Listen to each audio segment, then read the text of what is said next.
Dr. Corcoran called the operator. Dad, Dr. Corcoran. I told Allison that Vicky was on her way. That seemed to calm her down a little bit. Thank you very much.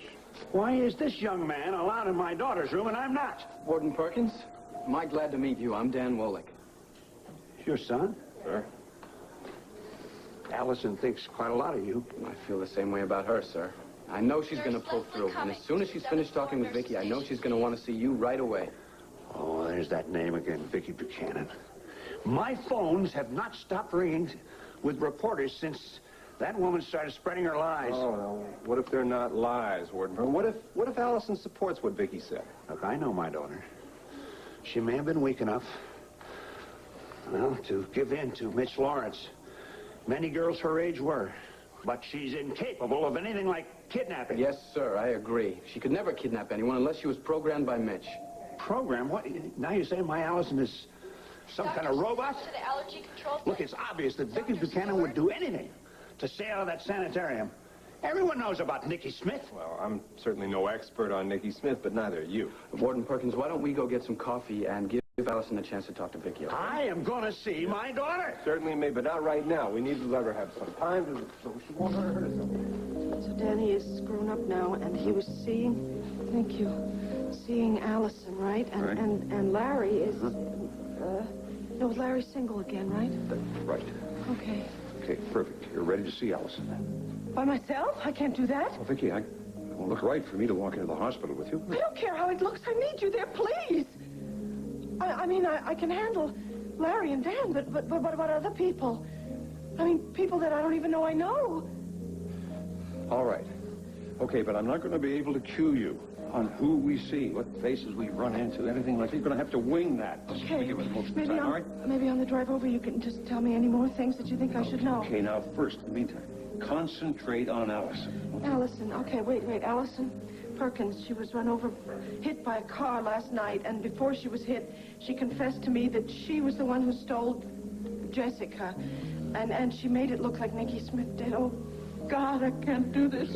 I can't do this. There's all these names. Jessica and Nicky and Mitch Lawrence.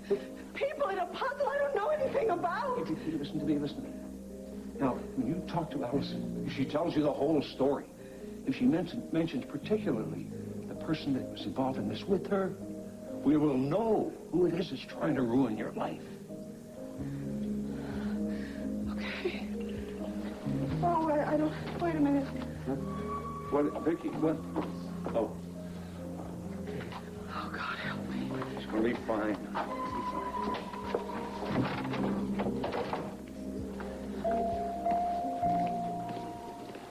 Laura, how's she doing? Still very weak, but stable now that she's waiting for a friend. Dr. Wallach's son? No, Vicky Buchanan. I just hope she gets here soon.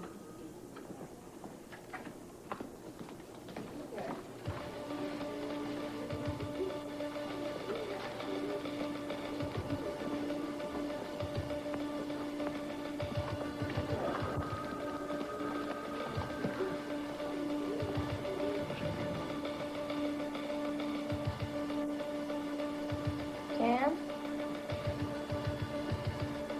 Dr. Wolick? I know someone's there. Who is it?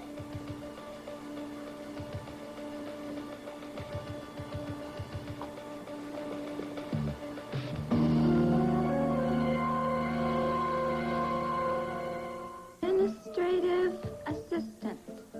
Huh.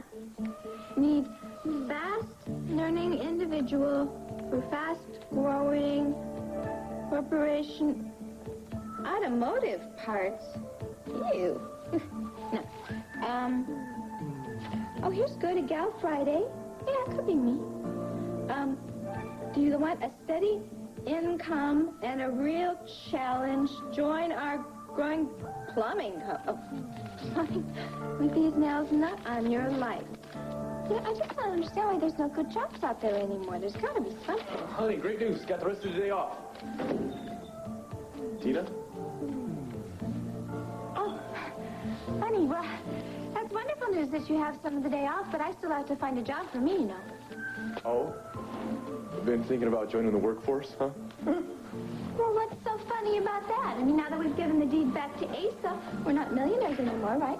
Well, that's right, but nobody said you ever had to go right to work. But I want to work. Oh, you do? Yeah, I do. And I feel real confident that I'm going to find a job that is going to utilize my best abilities. Oh, well, I don't think they're going to advertise for your best abilities in the classifieds. Oh, and what's that supposed to mean? No, nothing. It's just that you're very, unique. And we don't want to waste your uniqueness on some kind of a boring job when I am making more than enough money for the both of us to get by, right? Cord, honey, do you know how much this means to me? You know, for us to be together like this again. I mean, now that you've forgiven me for keeping the money that you want to get back to Asa and everything. Well, the money's gone, and so is Devil's Claw Island. And as far as I'm concerned, there's nothing but smooth sailing ahead. You expecting company? No. Let's see who it is. Yeah. Morning, Cord. May I come in? Actually, I Well, don't... thank you. Don't mind if I do.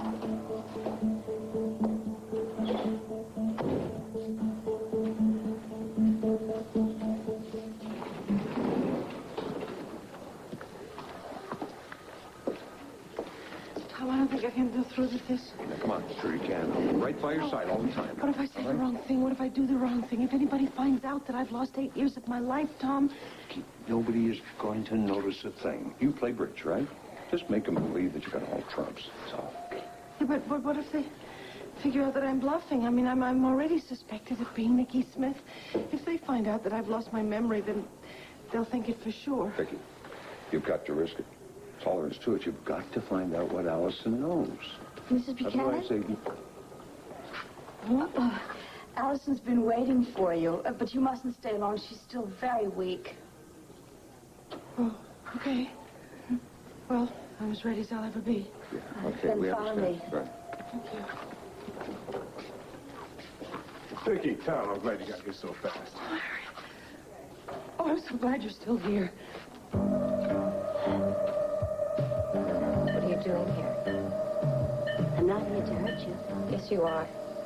You want to stop me from telling Vicky. You want to stop me from telling Vicky the truth about you. No, Allison, don't get excited. Get away from You're me. gonna hurt yourself. Allison, lie still. Get away. I won't let you kill me. Maria, I won't. Now? Not yet. Don't you know it's bad luck for the groom to see the bride on their wedding day? I have bad news for you. I have to see you when you get in the car and I drive you to the hospital. Now? What is your rush, anyway? Besides, once we get married, you can see this mug every single day for the rest of our If lives. I didn't want to see you every day, and only you, for the rest of our lives, I wouldn't be marrying you now, would I?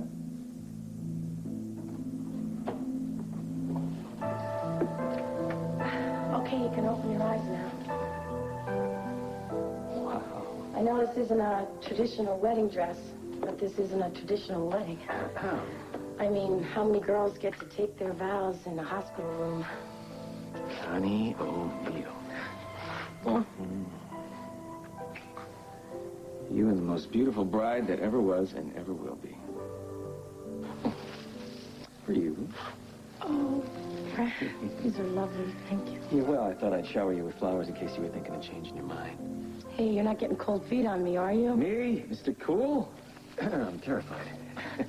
Now, you're not thinking of changing your mind, because if you are, you just better not.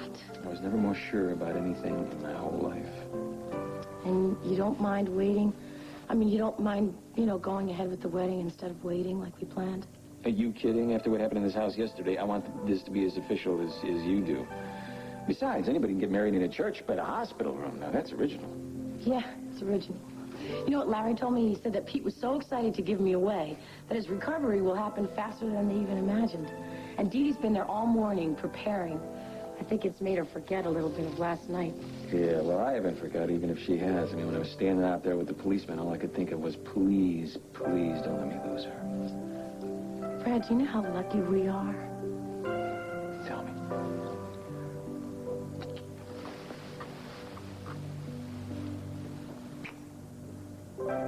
Now, are you sure that you're not going to miss the church and the gown and all the trimmings, huh? You never look back. That's our motto, right, Mr. Vernon? Okay. Hey. One small step forward for marriage, one giant step forward for Brad Vernon and Connie O'Neill. Well, Asa, what a surprise. I thought we had concluded our business. I'm sure you did. You do know all about Devil's Claw, don't you, Asa? Oh, yes. I came over here on more serious business. You have? Listen, Cord, honey, before you hear anything that Asa Cord, says, I want to... I came here to talk about Clint. Clint? What about him?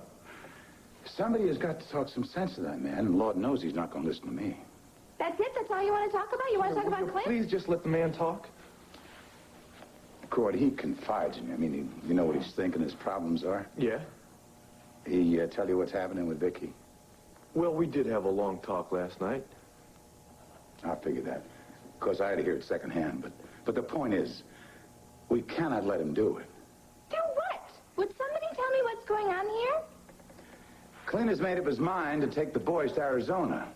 Asa, the man has got his reasons. I know. He thinks his wife's going to turn into Nicky Smith and steal the children away. But that is a bunch of damn foolishness.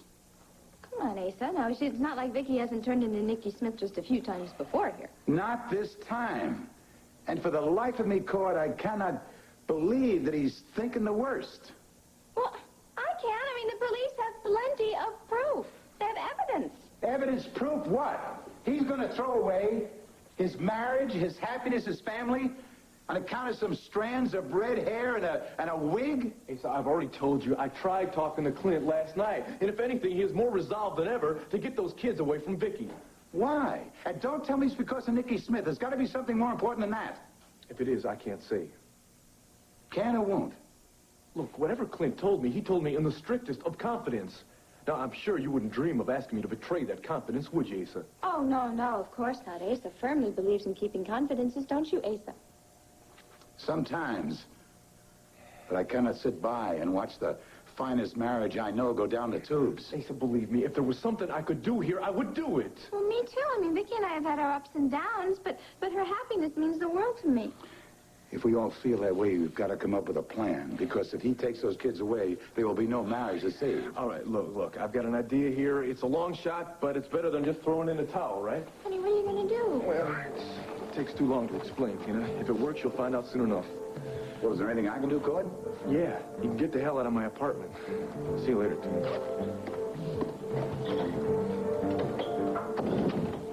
Well, I guess there's nothing we can do but wait, huh? Me and my house and you and yours. So you're throwing me out too, Tina, huh? Don't worry, I'm going. But not before we have a talk. Just the two of us. Allison, believe me, I am not trying to harm you. Then what are you doing here, Maria? I just need to talk to you. I am your friend, aren't I? No, you're not. You're just here to make me shut up. Look, I know that you're confused and you're frightened, but I just want you to see this from my point of view. You have already told Vicky that you kidnapped the baby. Why do you want to drag me down with you? You're trying to get me to save your neck after what you tried to do to Vicky? Allison, stay calm. Allison, please. I have to talk to the police. I have to tell them what you made me do. What I need to do? Allison, it was Mitch Lawrence who programmed you to steal the baby, not me. You know what I'm talking about. You made me dress up like Nicky Smith to return the baby. You're just trying to take Clint away from Vicky. Allison, nobody is going to believe that. They'll have to believe me. I'll make them believe me. Allison, I have don't to tell Vicky. Please don't. Vicky! Don't. Allison, don't Somebody. do this. You're hurting yourself. Somebody, Please, before please. it's too late. Help Allison, me. please. Larry, it's so good to see you. Well, Vicky. It's always nice to see you, too. Vicky's been so starved for good news lately. When you called her and told her that Allison had regained consciousness, well, she just couldn't contain herself, could you? That's right, I couldn't. Can I see Allison? Yeah, in a moment. Does she have company? No, it's not that. I just want to ask you a few questions first. About what? The accident Allison was in last night. Oh, yeah. See, it's unclear to me, Vicky. You said that Allison claimed she had kidnapped Jessica all by herself. Is that right? Yes, that's right. Okay, but she also claimed, according to you, that she returned the baby with someone else's help. Now, that seems to me inconsistent that she would go out and get an accomplice after the kidnapping. Yes, it is inconsistent. Well, that's why I want to see Allison, because if there was an accomplice, we have to know who it was. Vicky, this is a wonderful coincidence. Well, what do you know? It's Dee Dee O'Neill Buchanan. How about that, huh? How are you, Dee Dee? Well, I'm doing a lot better than I was a couple hours ago. Wouldn't know it. To look at this young lady, she had the scare of her life last night, right? No, you wouldn't know it. Well, I don't think being held hostage in your own home is exactly my idea of a good time or anything. That's terrible. I mean, it must be terrible. Well, I mean, we didn't have too great a time last night either. I drove Vicky up to the cabin in the mountains, and wouldn't you know, we got caught in that snowstorm. Oh, then you haven't even heard. Oh, Jamie Sanders escaped, and he held me and Connie hostage in our own house. Connie? Your sister, too, huh? Well, it has a happy ending because she got Brad to propose one more time, and with Larry's help, they're going to get married right here in Pete's Hospital. Oh, wonderful. I hope that Connie and Brad will be very happy. Well, I can't speak for the groom, but the bride-to-be never looked more beautiful than she did this morning. In fact, why don't you all join us? She'd love that. Well, I'll certainly be there if I can. Oh, me too, but I have to go and talk to Allison Perkins. Okay, we ought to do that right away. She might tire out. Oh, yes, okay. Vicky, What? I hope to see you at the ceremony. Nice seeing you, Dee. Hey, Dee. Hi. Hi. Where's the rice and the shoot? Man with a license. Quick, before he changes his mind. What's wrong? Yeah, it's supposed to be the happiest day of our lives. Yeah. What is it? Well, I just ran into Vicky. Great. Is she coming to the wedding? Well, your guess is as good as mine. Oh, it's not like Vicky to turn down a wedding invitation. Yeah, you're right. It's not like Vicky at all. Allison, please get back in here. I have to get Don't away. do that, Allison, please. Don't. Allison? Allison, wake up. Allison, please, wake up. Allison. Oh, God, you've got to be all right. I can't be here when they come in.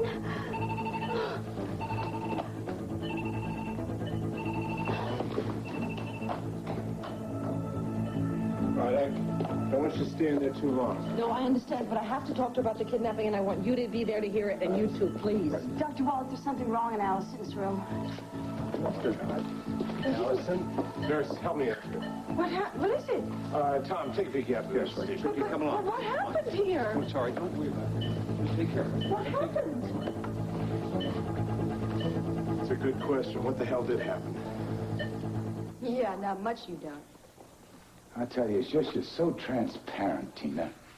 While I was talking to Cord, I could see every terrified thought in your head.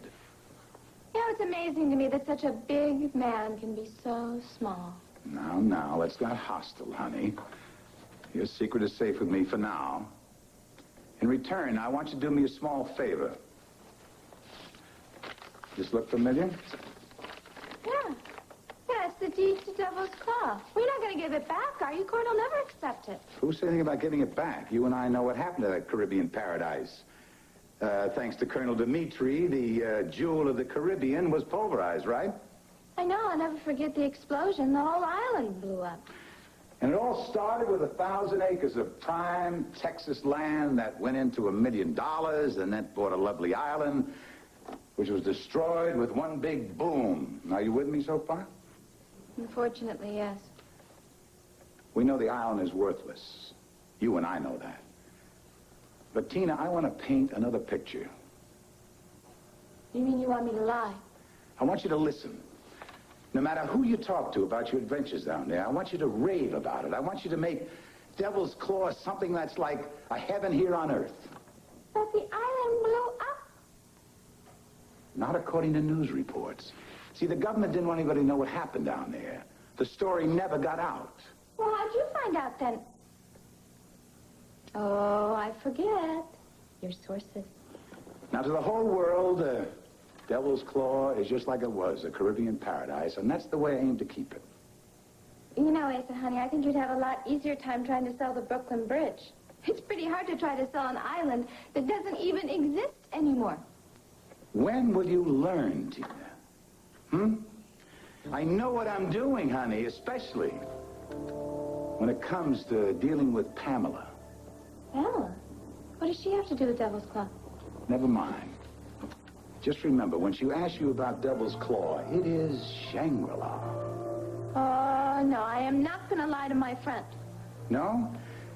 Well, if you have to be honest with a soon-to-be ex-wife, you better be just as honest with a soon-to-be ex-husband. Oh, you wouldn't. Oh, what am I talking about? Hey, who am I talking to here? Of course you would. No, you would just love to destroy my marriage just like yours is destroyed. I would feel bad for Cord, but I would do it just the same. Now, what is your answer? What do you think my answer is? Devil's Claw. It is everything you have ever wanted in an island, and more.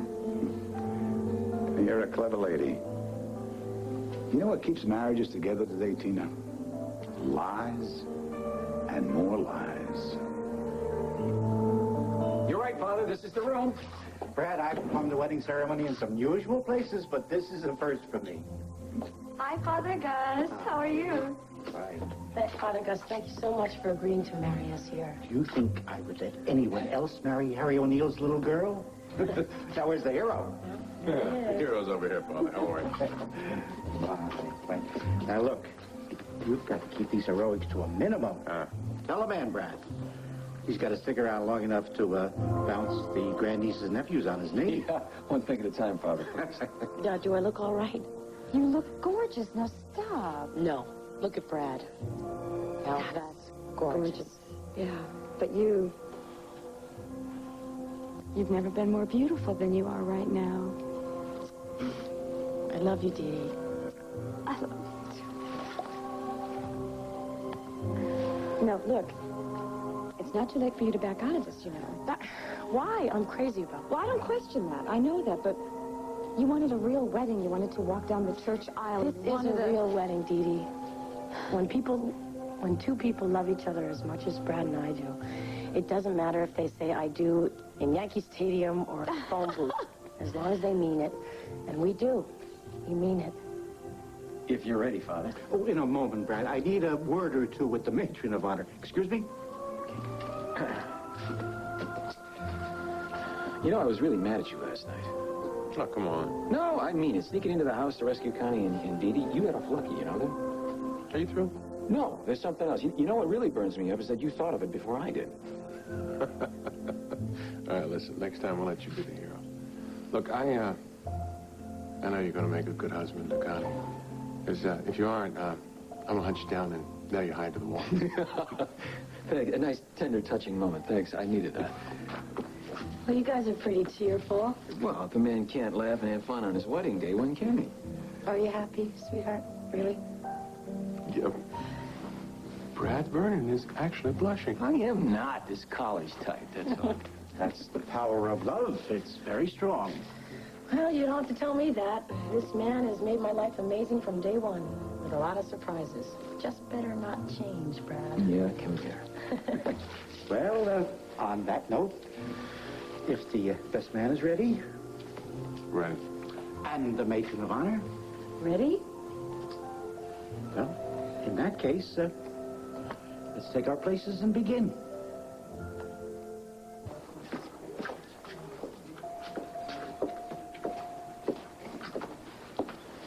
My goodness, that poor girl. Looked like she was trying to get out of bed. I wonder what happened to her. Oh, we'll have to wait for Larry to get back to find that out. Thank God for Larry. He's always been a good friend. I know I can confide in him. Are you suggesting you're going to tell him about your loss of memory? Well, I was, yes.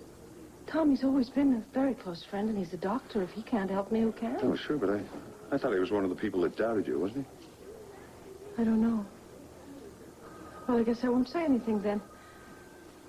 I guess that means there's only one person I can count on, only one person I can trust. Yeah, well, as long as she's unconscious, she won't be able to tell the world that Nicky Smith no longer exists. I wasn't talking about Allison. Vicky? Oh, how's Allison? Well, that's what I want to talk to you about. She slipped back into a coma. This is a temporary state? That's just too early to tell. What happened to her? I can't figure it out, Vicky. The bedclothes were all torn apart. The IV was ripped out of her arm. It was as if she were trying to fight to get out of bed. Fighting what? Fighting who? I don't know. Laura, did Allison Perkins have any visitors today? Well, just her son, Doctor, but that was earlier this morning. What in the world has she been fighting? Oh, Larry, the bottom line is, if she doesn't wake up, she can't back up Vicky. Could I see her anyway? Well, Vicky, she's in a coma. I don't think it's going to do any good. I know. But so much depends on her. I mean, my freedom, my life depend on her, and I don't even know... I would like to see her. Fine. Vicky, there you are. I've been looking all over town for you. Well, you have? found her, Cord. There she is. Yeah, thanks, Tom. I can see that. Could I see her, please, Larry? Yeah, let me just check. Be right back. Thanks. Look, Vicky, I just assumed that you'd be here checking up on Allison. Now, listen, please. I don't want to complicate things any more than they already are. Well, what is it we can do for you? Well, if it's all the same to you, Tom, I would like to talk to Vicky in private, if you don't mind. Oh, but, Cord, you've known Tom longer than you have me. Yeah, I thought I did. Well, it's all right. I mean, you can say anything you want in front of Tom. We don't have secrets. Oh, is that a fact? Listen, Cord, why don't you just get whatever it is off your chest, okay? Huh? Well, all right, seeing as how Tom is such a close family friend and everything. Here it is, Vicky. Now, I don't like to butt into people's business. I never have, and I hope you understand that. Sure, I understand that. Well, this is something I just can't keep quiet about. See, Clint is much more than my natural father. He's a man that I've come to respect and care a great deal about. I know, and well, I'm sure he feels the same way about you. All right, well, here's my question. How do you feel about him? How? Vicky, please, I am asking you here, not Tom. How? Well, what do you expect? I mean, he's my husband, isn't he? What more can I say? To me, not much. But I think there's a hell of a lot more you can say to Clint. Oh, Vicky, that man is being torn 12 ways to Tuesday right now. He wants nothing more than to keep his family and his marriage completely intact. And everything he's done because he was looking out for your best interest. Cord, this may not be the best time. Well, when would be the best time, Tom, huh? After one of the finest marriages I've ever seen just falls apart? Vicky, you can stop all of this from happening, really. And all you have to do is just go to Clint and talk to him and listen to him and cry and laugh. Do whatever you need to do to keep from losing the wonderful thing that you two share. You really love your father, don't you? I've come to love the both of you a great deal. And that's why I'm sticking my 2 cents in here. Look, I've said my piece. The rest is up to you, Vicky.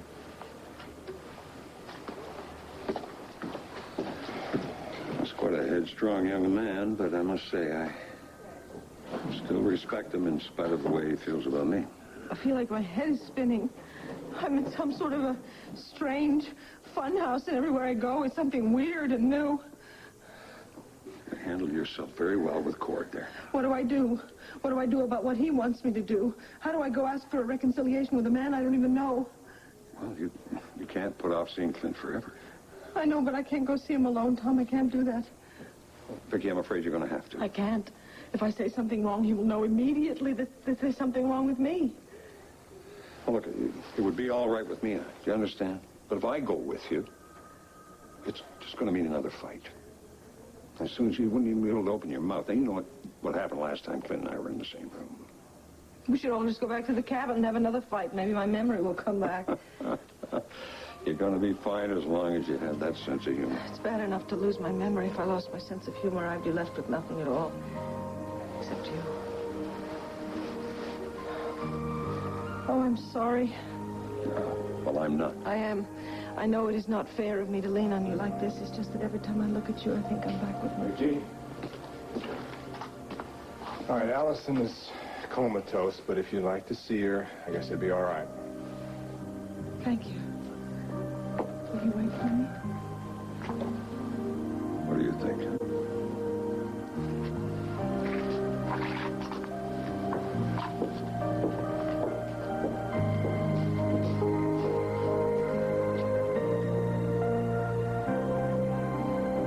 Who gives this woman to be married? I do.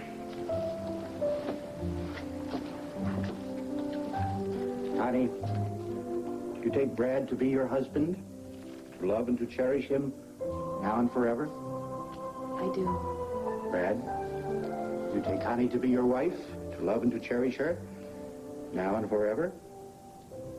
Now and forever. The rings, please. The rings. Oh, I'm the best man.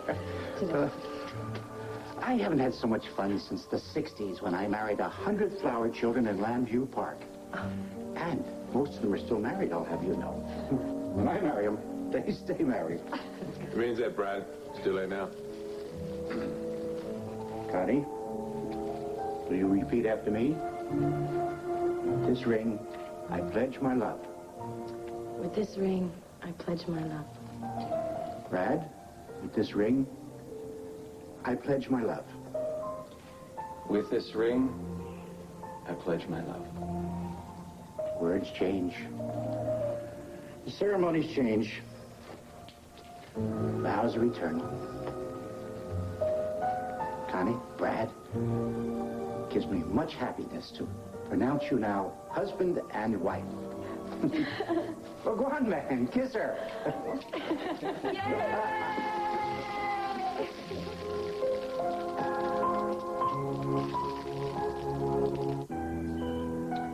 Well, what a pair we are, eh? I can't remember anything, and you can't open your eyes. Allison. Look, Allison, one of us has to remember. One of us has to be able to prove that Nicky Smith doesn't exist. One of us has to be able to prove that Mitch Lawrence programmed you to steal my baby. Please, Allison.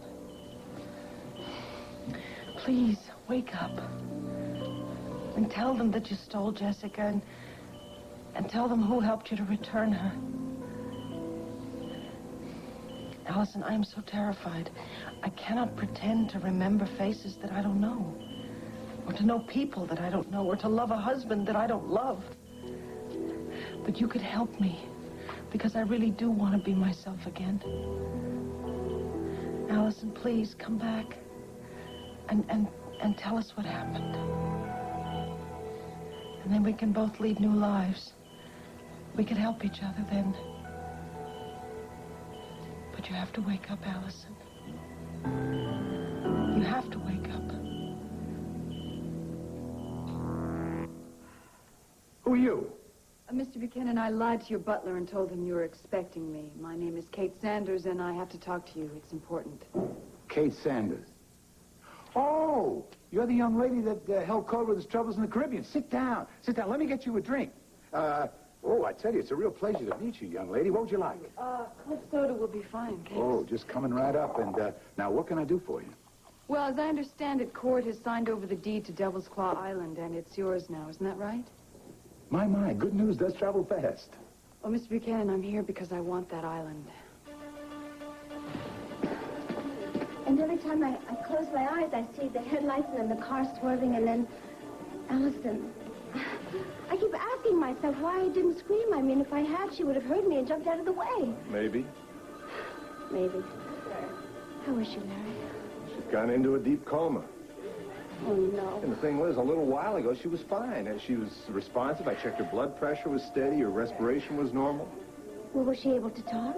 Yes. She asked to see Vicky. So I called her. Vicky came down here, but by the time she got here, Allison was in a coma. If the police or Vicky had talked to her sooner, we might very well know who the accomplice was.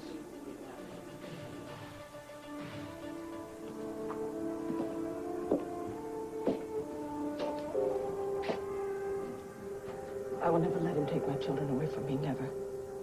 How dare he? Oh, I have to calm down. I have to listen to Tom's advice and not blow up. I cannot let Clint find out that I've forgotten everything.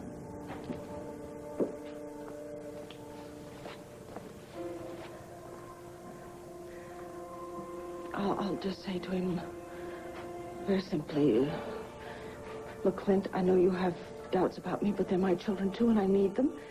And besides, you can't just take them away from me without my consent. I'll be very quiet, very reasonable. I think that's the best approach. Kim said you wanted to see me. I understand you're planning a little trip with the children. I'm taking them to the ranch for a while. Why didn't you tell me? I need a break, okay? When were you planning on leaving? Today, this afternoon. I see. Well, if you want to go to your ranch, that's fine. You can go alone. The children are not leaving this house. Oh, I'm sorry, Vicki. Kevin and Joey and Jessica are going to the ranch with me today.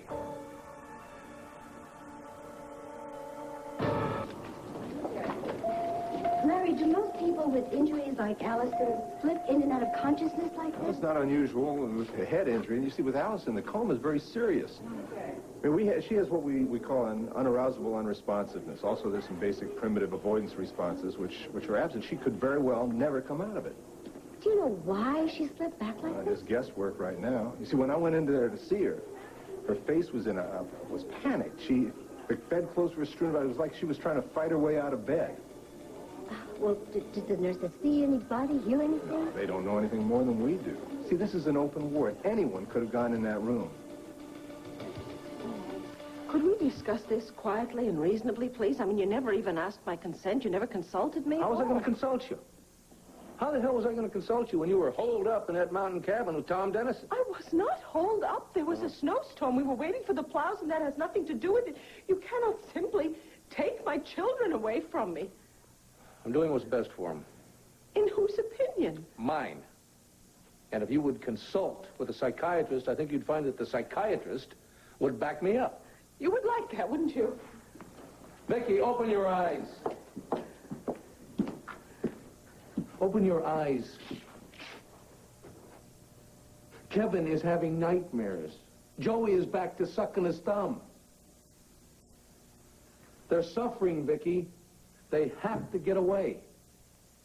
I'm suffering, too.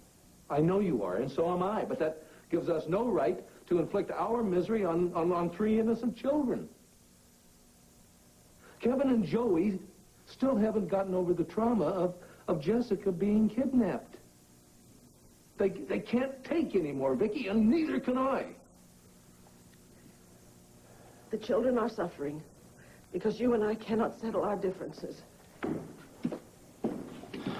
And I will take my full 50% share of the blame for that. But running away is not the answer. It's the best answer I could come up with right now. For you, fine. You go ahead. Go to Arizona, and you can stay just as long as you like. The children will be perfectly safe right here with me. I wish I could say I believed that. I'm sorry to say I can't. But surely we must be able to reach a compromise of some... None that I can see. The kids have got to get away from this turmoil. And I need time and a clear head to digest your new relationship. What new relationship? What are you talking about? I am talking about Tom Dennison, the man you're having an affair with.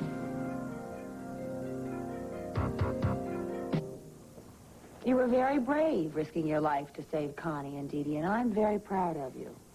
Yeah, that Jamie Sanders turned out to be a real loser. There were not many men that would have done what you did. Where are you going? I have to leave, but I'll be back later. Wait a minute, you can't spend 10 minutes with me? What's so important you have to leave a wounded man here alone? Well, I have an appointment. With Asa? Look, I know you're my lawyer, and I should have told you. But I knew you'd be upset. I didn't want to upset you. I knew you wouldn't approve. I'm going over to Ace's house. We're going to talk about a settlement.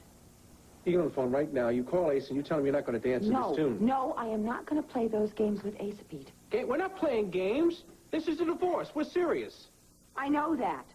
And I know what all the smart money is going to do. But I'm sorry. I'm just not that kind of person. I just want this over once and for all.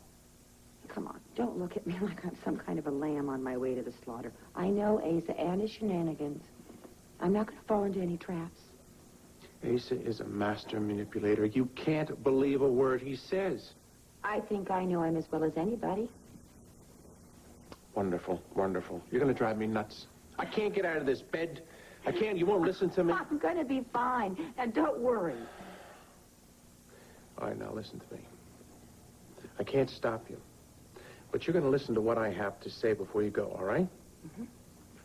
Now, no matter what Asa says, and I mean no matter what he says or what he does, you are not going to sign a release. You got that? I promise. Okay, now, watch my lips. No matter what he says, you're not going to allow a pen to touch your fingers. I give you my word. Even if he throws a settlement at him, I will not sign anything till I talk to you. Cross my heart. Good. Hi, Dee Dee. Oh, Dee Dee. I'm sorry. Oh, come on in. Come on. Come on in. I'll come back. It's, Dee Dee. Pam was just leaving. Come on. I could use some more company. Hi, Dee Dee. Congratulations on your sister's wedding. Thank you. I understand she was a beautiful bride. She was radiant. You should have seen her. Wasn't she beautiful? How you feeling? Well, I feel like I want to bust out of this place. You look beautiful. How come you change clothes? Well, listen, I think I better get going. You and Beau have a lovely second honeymoon in Paris. You both deserve it very much. Thank you. I'll talk to you later. Remember what I said. I will. Well,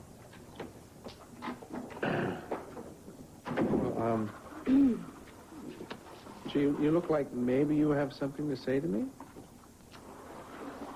Well, the reason I changed is because, I'm going to go to Paris this afternoon. Already? Well, I got a cable from Beau, so I've got everything in the car. I guess this calls for celebration, huh? We don't have any champagne or, caviar, so maybe a hug?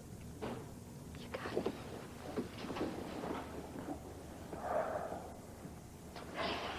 I'm sure gonna miss you. I'll miss you, too.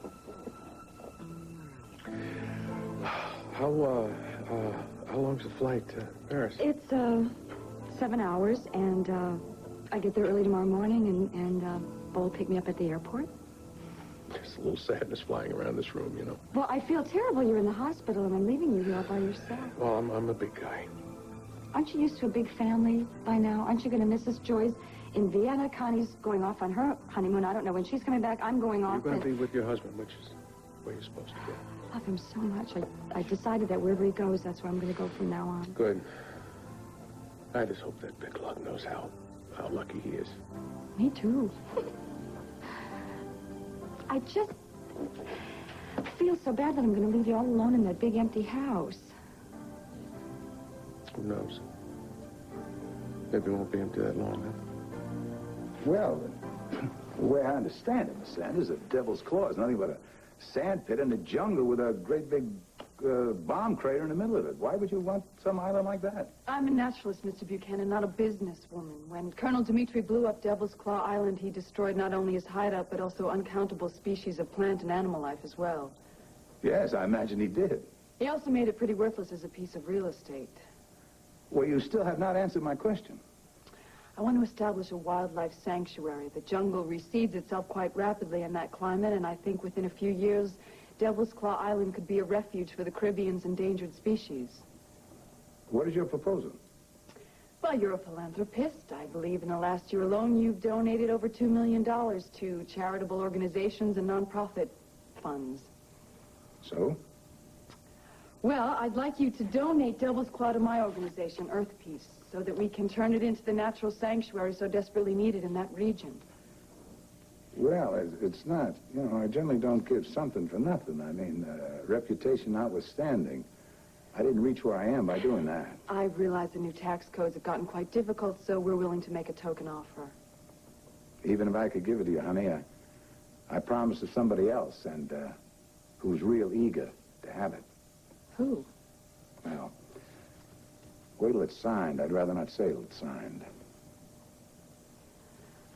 Well, I just hope you'll consider what I've said before you make your decision. Oh, sure. I've got your folder here, and I promise I'll give it a good look, all right? Yeah, I guess it'll have to be. Oh, excuse me, Miss Sanders, before you go, I'd like to talk to you about something. My grandson, Cord. You two must have had some adventure down there, right? It was pretty unforgettable. So you could say you're like close friends. Or what I mean, surviving danger like that, you must have become real close. We're friends. You talk to each other? We communicate very well, yes. Well, I wonder if you could do me a favor and communicate something to him from me. You see, the boy is, he is real mad at me because I gave his grandma some money to take his mother out of the county so the boy could be born discreet, if you know what I mean. Now, you can say it's a mistake, bad judgment, call it what the hell you want, but it's over. And I'm proud to claim Cord. And the fight now is not between him, it's between his father and me. And I'd like to, become part of Cord's life. I could use your help. What do you say, Miss Sanders? Could you kind of help me win back Cord's respect? An affair with Tom Dennison? That's right. You heard me.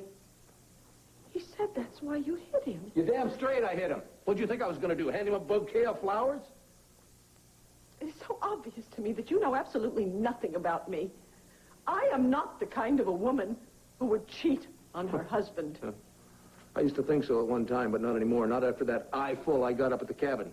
What you saw was us talking. We are not having an affair. People can talk and have affairs, too, you know? The only thing that happened up at the mountain cabin was that a good and a decent man was unjustly attacked, savagely attacked by somebody who obviously still believes in vigilante justice. I'm not a vigilante. Hell, I'm just a dumb cowboy who doesn't think other men should mess around with his wife. I may be your wife. You do not own me. Hey, this isn't getting us anywhere. You know what I mean? You are wrong about Tom and me. Really? Then why did you go up to the mountain cabin with him alone? Because I had to talk to him, and I needed time to think about everything that's happened. Oh, you can't think here? Huh? You have to go to the mountain cabin in the middle of some snowstorm? Well, it's where I've always gone, ever since I was a child, whenever things are pressing in on me. Things? What things? What kind of things? Problems. Please stop cross-examining me. Well, just what problems did you and Mr. Dennison go up to the cabin to discuss? Stop it, I said. I won't stand here and be interrogated. Interrogated? I'm simply asking you a question, Vicky. Why did you go up to the cabin with him alone? And you know what? You have yet to come up with an answer. I think somebody came into Allison's room and frightened her back into a coma. I'll tell you something else. I think I know who it was. You do? Yeah, according to Vicky, Allison was just about ready to name the accomplice. And you think that's the person who went into her room? Which is why she was so frightened. Larry, isn't it possible that Allison woke up with this terrible pain in her head from the injury and just became so frightened and tried to struggle out of the room and I mean, can it be as simple as that? You telling me you don't believe Vicky's story? Honestly, I don't know what to believe. I just know that I'm very concerned about Allison. So am I, Maria. That's why I called her father at Statesville. Why? What does Warden Perkins have to do with it? Well, he's going to have her transferred up to the prison facility there. You see, she'll be guarded there, and if Vicky's right, Allison's accomplice could come back and try and finish her off for good. This way she'll be safer there. Ah, I see. What about visitors? I feel a lot less guilty if I could go and see her once in a while. Sure, it'll be fine once she's settled in. Good. Least I could do is check on her from time to time. Poor Allison. Well, I asked Tom to come to the mountain cabin with me because I needed to talk to him. No one in this town will listen to me. Oh, you want to talk? Go ahead, talk. I'm listening. With an open mind, no doubt. Oh, let's not get started again, okay? Let's try and concentrate on the children. They're under enough pressure as it is. They don't need any more pressure. They're confused enough as it is. They hear us yelling, they hear us fighting. They don't know what the hell's going on. Neither do I. And neither do I. Do you realize we can't say 2 words to each other anymore without going for each other's throat? There's nothing but bitterness around here. Now, it is no place to bring up a couple little kids and a small baby.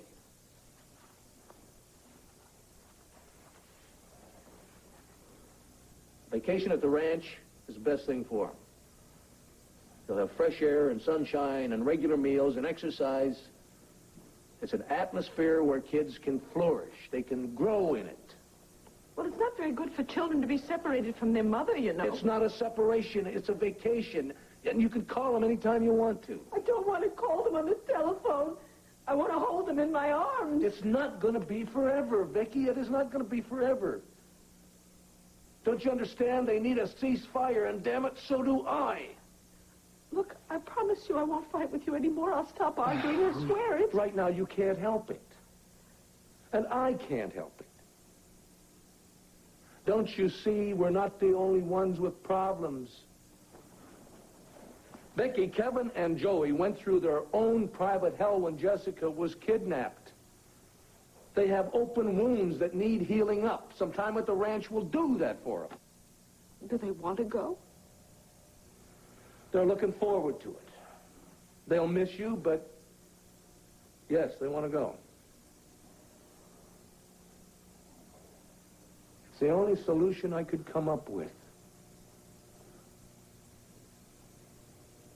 I know it's going to be hard to be away from them, but Vicky, we all need some time and space to clear our heads and let the hurt and the anger dissipate and examine our priorities. Priorities. You haven't listened to a word I said. I know my priorities. I'm a mother, and I want what's best for the children. Yes, the children come first, and that is why I am taking them away. No, you are not taking them away. Kevin and Joey and Jessica are staying right here. Damn it to hell, Vicky. There's no point in talking to you.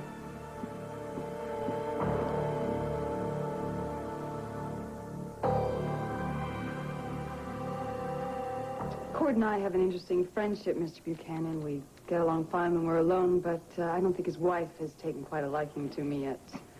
I'm sure she hasn't, but don't you fret about that, honey. Believe it or not, jealousy is one of the more attractive attributes of Tina. I'm not the sort of person who steals another woman's husband. That's a shame, Miss Sanders. I beg your pardon? Well, honey, Cord's grown into a fine young man, and I would do anything to take him away from that bloodthirsty viper, Tina Lord. I have a feeling you think I'm a possible replacement for Tina. Well, you've got all the qualities, good family background, good education, and good, well, let's say you fit the bill. I think that was meant as a compliment. I am a straight shooter, Miss Sanders. And if this friendship could develop into something more meaningful, I mean, in my mind, you and Cord are just a perfect match. If nothing else, Mr. Buchanan, you certainly are refreshing. Oh, wait a minute. Tell me the truth. You think I'm an ogre? We just met. No, don't analyze. Just give me your gut reaction. No, I don't think you're an ogre. All right, then. Put in a good word for Cord with me and tell him I would like to be a friend. Well, I can't promise you anything, but if the moment seems right, I'll do what I can. That's all I ask. Hey. Oh, Pam, I'd like you to meet a friend of mine. Kate Sanders, this is Pam Buchanan. Hi. How do you do? Nice to meet you. I have to run, if you'll excuse me. Oh, I'm going to thank you for all your help, and if you're in the neighborhood again, be sure and stop in. Thanks. And make sure you look at my proposal. Yes. Bye. Well, now, who is she? Nothing important. Sit down. I appreciate you coming over to see me. Well, I heard you were ready to talk. Well, time has come for you and me to make a settlement, and I tell you something, I have just found the perfect solution. Sorry, Miss Vicky. I don't know where she went. Come on in. Well, do you have any messages for your little brother? Yeah. Tell him to enjoy Paris, kick up his heels, have a good time. I can do that. Tell him I love him, and I wish he was here. I could sure use him to cancel that. Forget I said it. I should have kept my mouth shut. It wasn't for... Sit down. wasn't fair to you, and it's not fair to my little brother. Now, look, if we have to come back here, he'll understand that. Well, I wouldn't. I wouldn't. You just tell him that the family's doing swell and everything is just peachy keen. I can't lie to him. Yes, you can. Besides, it's not really a lie. By the time you and Bo get back, everything could be resolved. I hope. So do I. I know you do. And thank you. So how's Vicky doing? Has there been any change? About a soda. Clint, I'm worried about her. She needs help, Dee Dee. I'm the first to admit it. You take very good care of her, okay?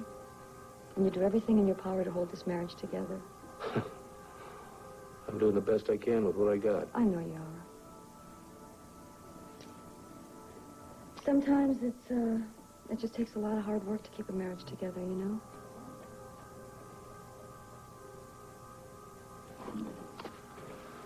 You know what? What? You are okay. And I'm glad that you are part of this family. So am I. I gotta go. You tell Vicky that I'm real sorry I missed her, okay? What time's your flight? Well, it's pretty soon. I'm gonna run and say goodbye to Asa. Look, I'll drop you a line when I get to Paris, let you know how Bo's doing, okay? You do that. Well, I guess this is it, huh? Guess so. Adios. I mean, bon voyage. Thanks for being a great brother in that. You take care. Bye-bye. Bye.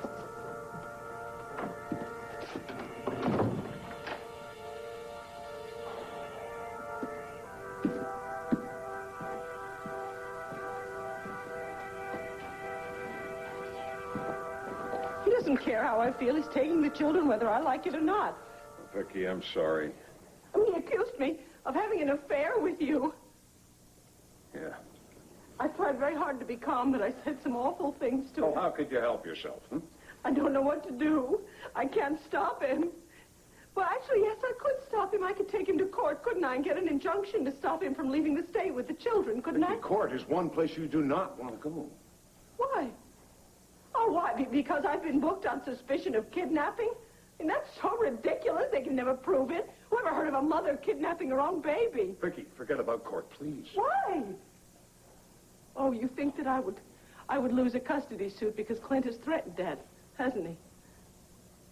Do you know what I think? I think you should just cool it for a while, huh? Until the dust clears before you fight another battle.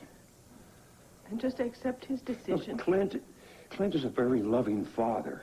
He'll take good care of the children. What about me? My life is empty without them. No, your life is not empty. Vicky, I know you're hurting now. You've lost 8 years, but you need time to catch up on the past and think about your future.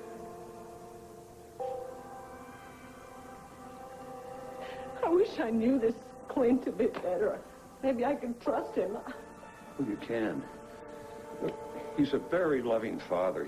He loves the children so much. He really does. You don't know that. You've only known him a few months yourself. You don't know him any better than I do. Oh, I don't know about that now. Wait a minute now. I happen to know he has one heck of a temper and a great right cross, huh? Vicky, I'd bet my life on it. Those children are safe with him. I would like to believe you, but But what? What are you afraid of? Tell me. what if he takes them away and never comes back?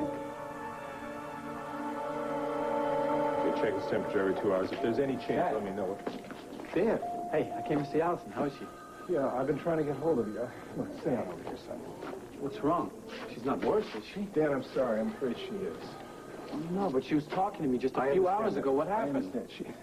She went back into a coma, Dan. Her father's taking her out of here to put her in the prison hospital. It's not fair. I know, son. I know it Dr. isn't. Wallace? Yes.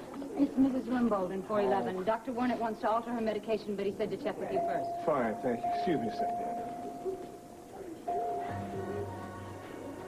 Hello, Dad. Hi. I guess your dad told you about Allison. I'm so sorry. Thank you. Your father said that Allison talked to you. Did she say anything about the kidnapping? not really. She remembered the hit and run, and she wanted to talk to Vicky, but she didn't say anything about stealing the baby. Dad? Excuse me. They're going to move Allison any minute now. It'd be a good time to say goodbye if you want. Goodbye? Dad, isn't there anything you can do? I'm sorry. We've done everything we can. And I wish it weren't like this. Come on, I'll walk you down the hall. Maria, Allison may have kidnapped my baby. You were the accomplice. There's no way Vicky can prove it now. It's the truth, Pam. I really thought about everything you said, and I agree with you. You deserve a good settlement. I want to make you happy. Well, I'm very glad to hear you say that. I may have seemed uncooperative at times, but the reason for that is I just thought maybe I could save the marriage. Well, don't look at me like that, please. I know it's too late and everything's gone too far and divorce is inevitable. But that doesn't mean we can't make it amicable. I mean, you know, like yesterday when you said how happy you were when you were in Malakeva. Well, it touched me. I don't know, call me a sentimental old fool, but that's how I feel. What's the matter? You don't believe me? I'm sorry, Ace. It's just that I have had so many scars. It's hard for me to take anything you say to me at face value right now. That's the one thing I regret, that you don't trust me like you used to. You blame me? Not you. You're just talking to the wrong people. But I mean it. I want to make things right. I mean, if I could, I'd turn the clock back and give you Malakeva the way it was when we were happy there. It only could be that simple. It can be that simple. Oh, it's not Malakeva, but it's close. Pamela, a miracle. Like something came into my hands like from above. I mean, it's more than a fair settlement. It's more than a fair settlement, and it's like your dream come true. Well, come, all right. Don't keep me in suspense. Okay. You remember when Tina blackmailed me because she found out that Clint was Court's father? Well, she took the money, and she bought an island called Devil's Claw near Jamaica in the Caribbean. Matter of fact, they just returned from a lovely vacation. Yeah, I remember hearing something about that. Well, Cord finally caught up with her, and he forced Tina to give it back, and this is the deed. Well, let me see it. Well, it's not Malakeva, honey, but it is close. I mean, beautiful beaches and lush tropical jungle, and I tell you, it's like a jewel in the Caribbean. And it's there to be developed or left as it is. It's all yours, honey, if you just accept it. An island? Well, it's worth over $1 million. It's more than a fair settlement. Oh.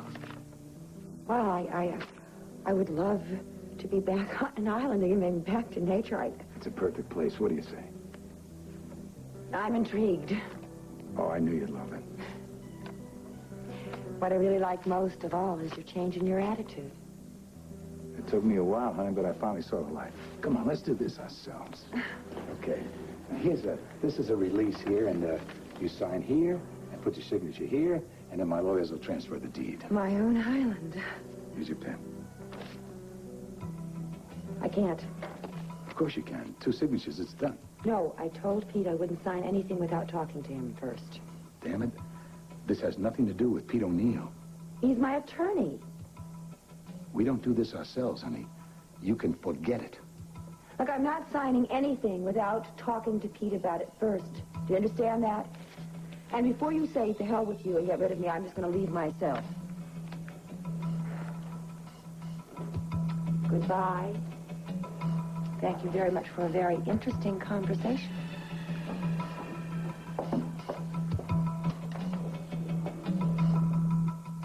I'm frightened, Tom. I'm frightened that I will never see my children again. Vicky, look at the positive side of this, huh? Now, you need time to rediscover yourself and find out, what all the things that happened since Joe died. I wish it were still 1978. I wish Joe were still alive, because we were happy before this Clint came along and changed everything. Vicky, that kind of wishing is no good at all. I can't Really? help it. Being here with you, you're so like Joe. It's as if my old wish had come true.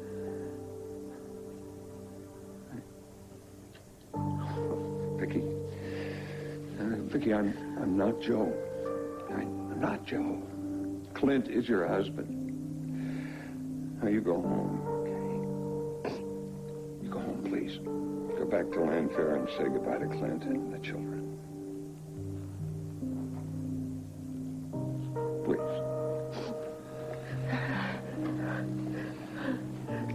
Take care of Vicky, huh? And remember, this is 1986. It's not 8 years ago. Okay? And be careful you don't slip on any of the facts. Can you do that? I have to. If Clint finds out the truth, he will take my children away for good.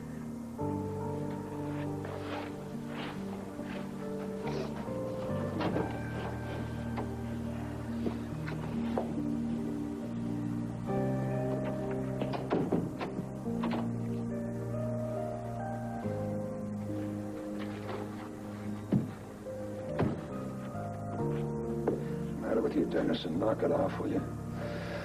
You've got no right to feel the way you feel about that woman. Yeah.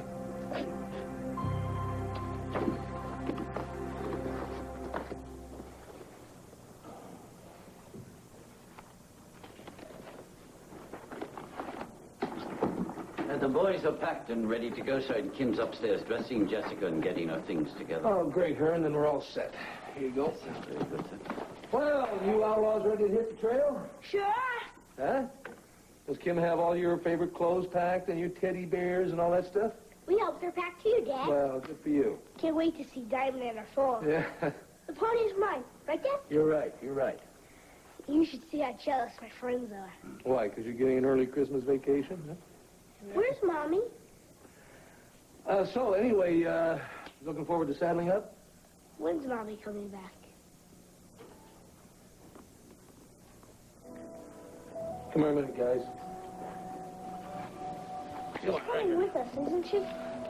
Well, fellas, I'll tell you, Mommy's very busy right now, and she's got an awful lot on her mind. So we're just going to have to get along without her for a while. She's staying, Clint. Yeah, she's... I know you're going to miss her, okay? But you're going to be able to talk to her on the telephone all you want to. Huh?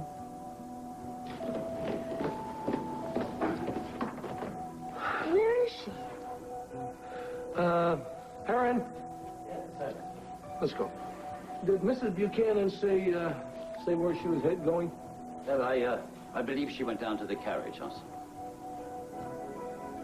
I see. Pack the car, will you, Heron? We'll be leaving right away. Daddy? You fellas go along. You can help Heron pack the car. We can't go without saying goodbye to Mommy. When you get off that plane, you give that son of mine a big kiss for me and tell him to thank his lucky stars he got a wife like you. I'll do that. Asa, how's Pam doing? That subject is not open for discussion. I mean, haven't you guys worked things out yet or anything? Dee Dee, I said it's off limits. All right. So we don't want to argue with you today. One more piece of advice.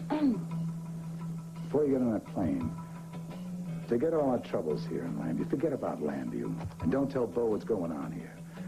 I just want you to have a good time and go to the Follies, do the can-can, or stroll down the Champs-Élysées. I'm sure going to miss you, Asa. I'm going to miss you, Dee Dee. You take care of yourself, okay? Don't I always?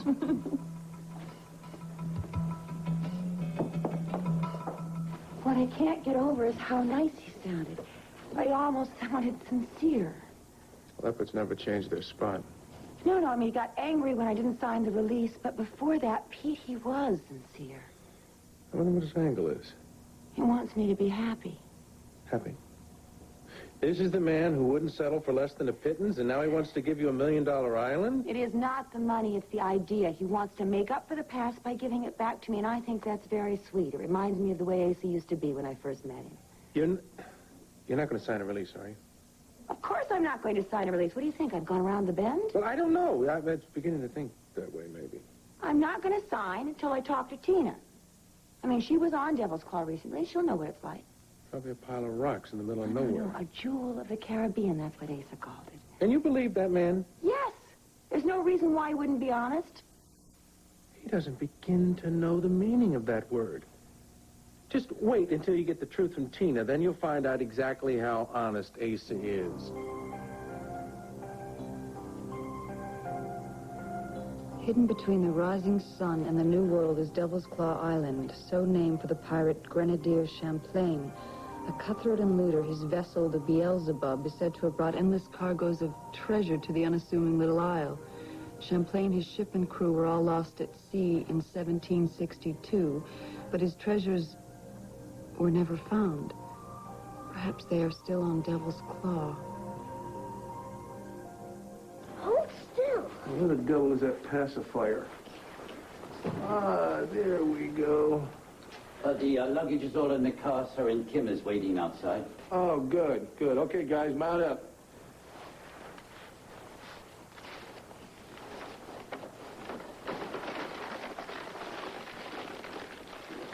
We can't go without saying goodbye to Mommy, Uncle Tom, and Mary Lynn. Well, you can call them when we get there, and you can tell them all about the flight. Remember the flight down last time we went to the ranch? Yeah. Huh? Remember that? Remember that flight down to the ranch? And we got crayons. These are my children, and I know nothing about them. Except for a few years with Kevin, it's all a big blank. And yet I love them with all my heart. If only I could share their memories.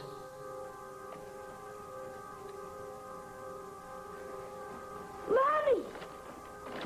Hi, sweetheart. Let me look at you two. Oh, wow, you look so handsome. You are coming. There's a little problem, and I can't. I just can't come this time, okay? Hold on.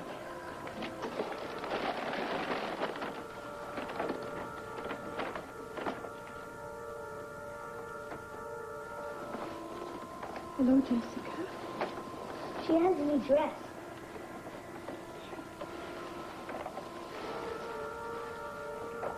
She's so beautiful. We have to go now. Come here, sweetie. Come to Daddy. Yes. We're gonna have to go now, guys. Give me a kiss. I love you. I love you. Say goodbye to your mother. We'll call you every day at the ranch. I'll be waiting. Say goodbye to your mother, and let's go out and help Kevin, help Heron and Kim with the car, okay?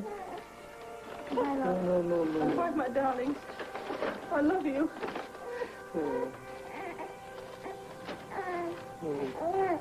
The least you could have done was wait till I got back to see if I changed my mind. The least you could have done is wait to see Tom Dennison until I got out of town. Here. Let's go, guys. Open the door. Let's go.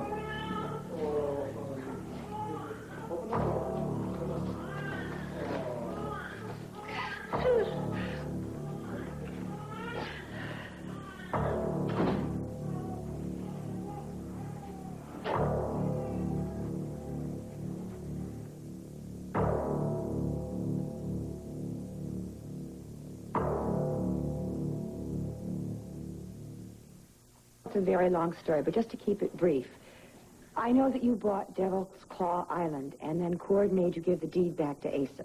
Not exactly one of my finer moments. He was furious with me, but he forgave me and everything's okay now. Well, good. Guess what? Asa has offered me Devil's Claw as a divorce settlement. You're kidding. Well, he's got so much money, why doesn't he just give you a quick $1 million or something? Because he's a pig-headed bully, that's why. But you see, I don't care. It'll be months before we get any kind of a settlement in the court. It's just that I'm not going to walk out of this marriage with empty-handed. Understand? Oh, sure I do. I mean, that's exactly why I bought that little island in the first place. Anyway, it seems Asa's come to his senses. Yes, he's a little guilty, a little nostalgic. The question is, Tina, is Devil's Claw, the tropical paradise that Asa promises. You know what? I have pictures. You know, Cord went absolutely nuts with his camera, just taking all these pictures and everything, so you can see Devil's Claw from just every possible angle. Great. Tina, these are mostly pictures of you, in bikini and otherwise. Well, you can hardly blame Cord, can you, for taking pictures of my body instead of the beach? Oh, there's a lot of scenery pictures there, too, yeah. Yeah? Oh, yes. Yeah, a whole lot of scenery. Oh, Tina, look at the waterfall. It's beautiful. Oh, lovely.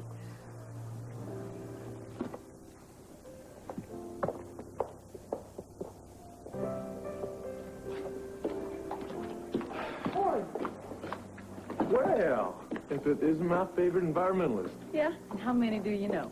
Well, see, there's you, there's this little short fat guy. Uh-huh. Doesn't make any difference. You're still my favorite. How you doing? Oh, hey, wait a minute. I remember hearing about your brother Jamie. He's been all over the banner for the past few days. Yeah, it's pretty horrible. My mom and dad are a wreck, and I don't know what I am. Look, I'm real sorry to hear about that. You got a minute? Sit down. Boy, Kate, you must be going through living hell right now. Well, right now I just feel really guilty for not paying much attention to Jamie. I mean, nobody saw the emotional depth of his problems, and it kind of makes you wonder, you know, did any of us want to? Yeah. Yeah, I guess I can understand that. I bet he's got a tough road ahead of him. Yeah, sure does. Thank God my father got him to give up when he did. Yeah. Kate, listen.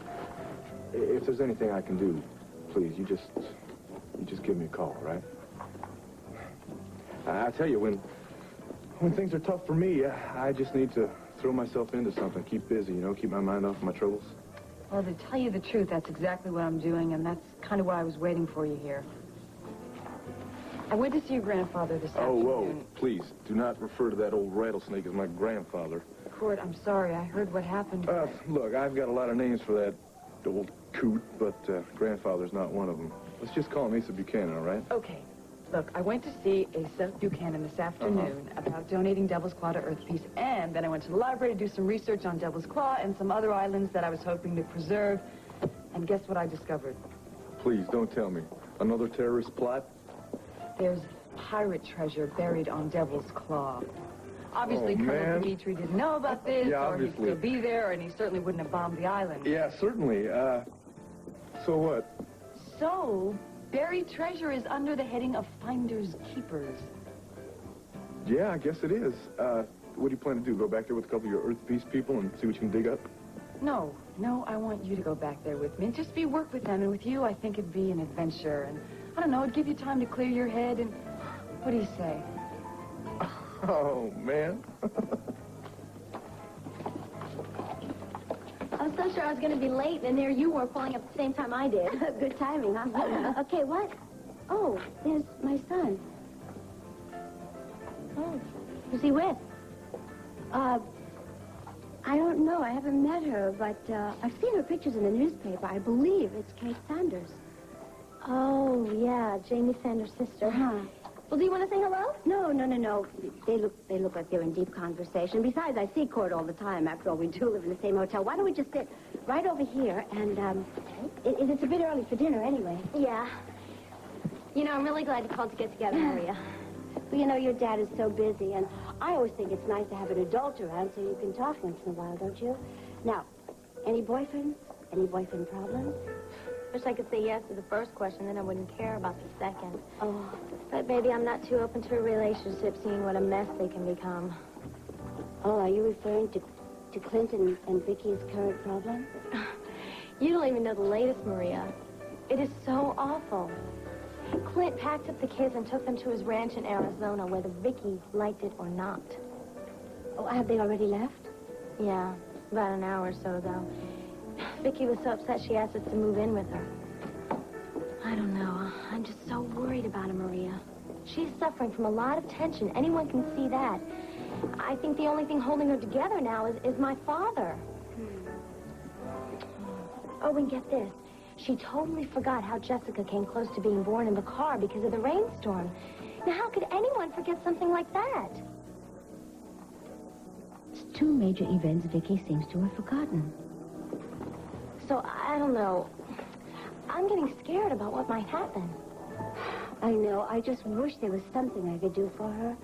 Well, maybe tomorrow. Oh, Mary Lynn, my goodness, talk about forgetting. I'm supposed to meet a real estate agent at 5 o'clock. He's bringing me pictures to show me these houses that I might be interested in. Oh, so I guess we better put up dinner, huh? Can you forgive me? Oh, don't be silly. It's no problem. Gosh, I'm sorry. I'll see you tomorrow, okay? Okay. Bye.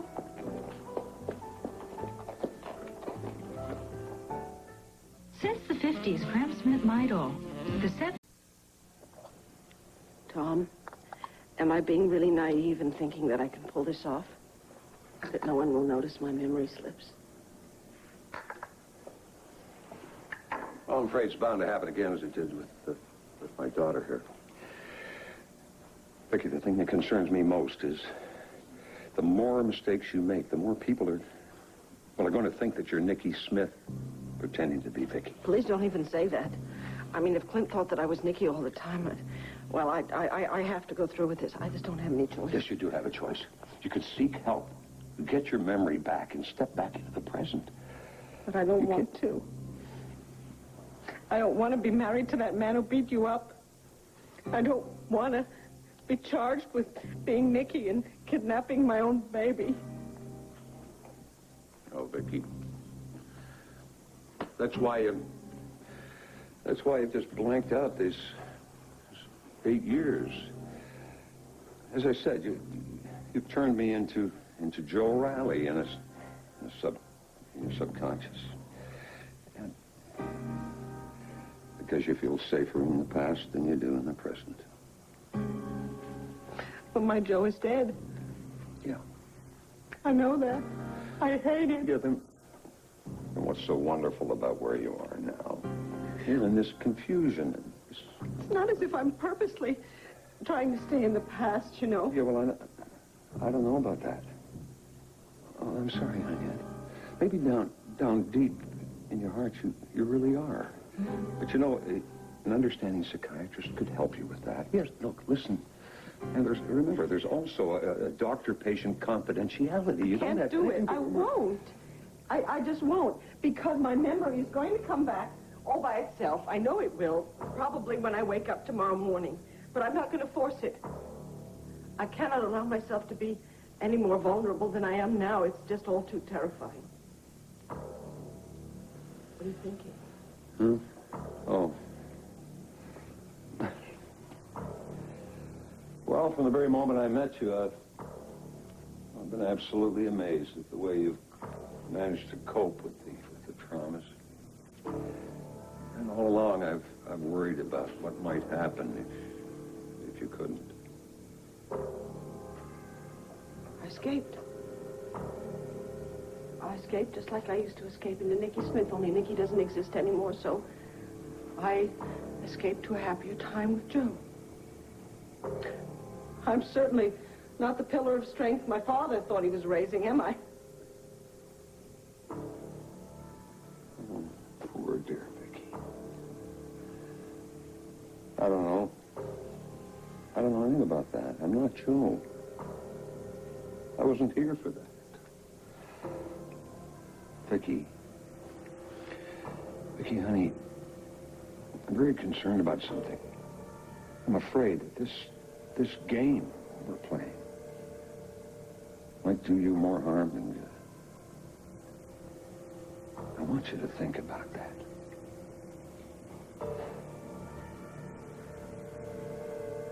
Look, Kate, this all sounds well and good, but I really have no desire to go back to the Caribbean on any kind of expedition right now. But why? I mean, besides your wife, Oh, I mean, besides that little unimportant detail, huh?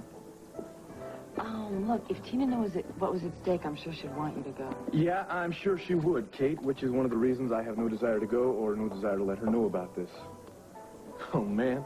Talking about your ultimate irony, huh?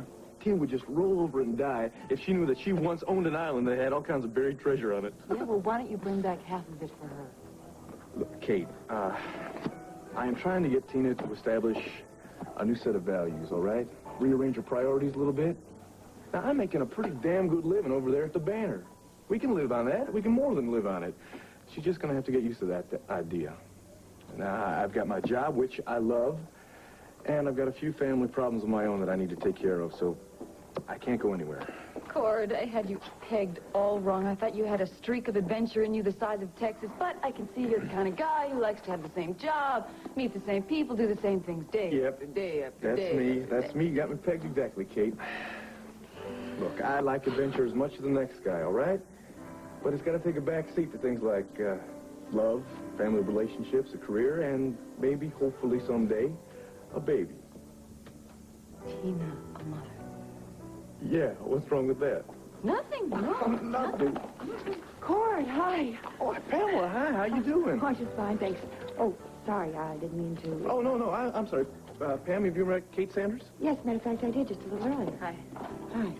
I just came from your apartment. You showed me pictures of this paradise of an island. I hope you don't mind. I took a few of them. Oh, no, that's fine. But why? Oh, I'll tell you all about it later. You'll hear all about it. It's nice to see you again.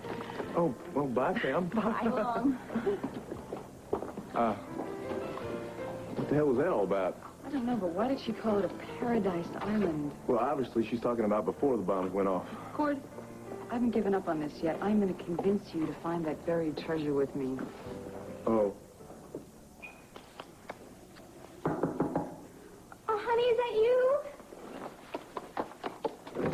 I hardly think so. Hello, Tina. Oh, Maria, come on in. Tina, I need to know exactly how Nikki Smith behaves when she's pretending to be Vicky. Why? I have every reason to believe that is exactly what's going on at Lanfair right now. America. No, it's unbelievable, but I really think it's happened again. Well, what on earth would make you think that? Vicky let Clint take the children away, against her wishes. To where? The ranch. Clint is furious with her. He's very worried about their welfare when they're arguing. Clint's temper is totally out of control. He even punched out Tom Dennison. And Vicky let them take Jessica. Now, the kidnapper just brought her back. Does that make sense? No, I admit it's pretty strange. Ah, it is strange. Now, that is a good question. I think that Nikki is pretending to be Vicky. And if that's true, she needs help, Tina. No, I can't believe that. I cannot believe that I'm going to lose my sister again to Nikki Smith. Oh, well, you're a lot of help. Why are you in such a state over this? Because I am a friend who is concerned. Oh, yeah, concerned. No, I think, as a matter of fact, you're probably ecstatic. Because you're hoping that Clint will have her committed, and then you have Clint all to your little self. Oh, just shut your filthy mouth, Tina. Oh, by the way, your honey is downstairs in the lobby having a cozy little chat with Kate Sanders. I suppose it's a very intelligent conversation for a change. So heaven knows how long it's going to be before you'll see him. Bye.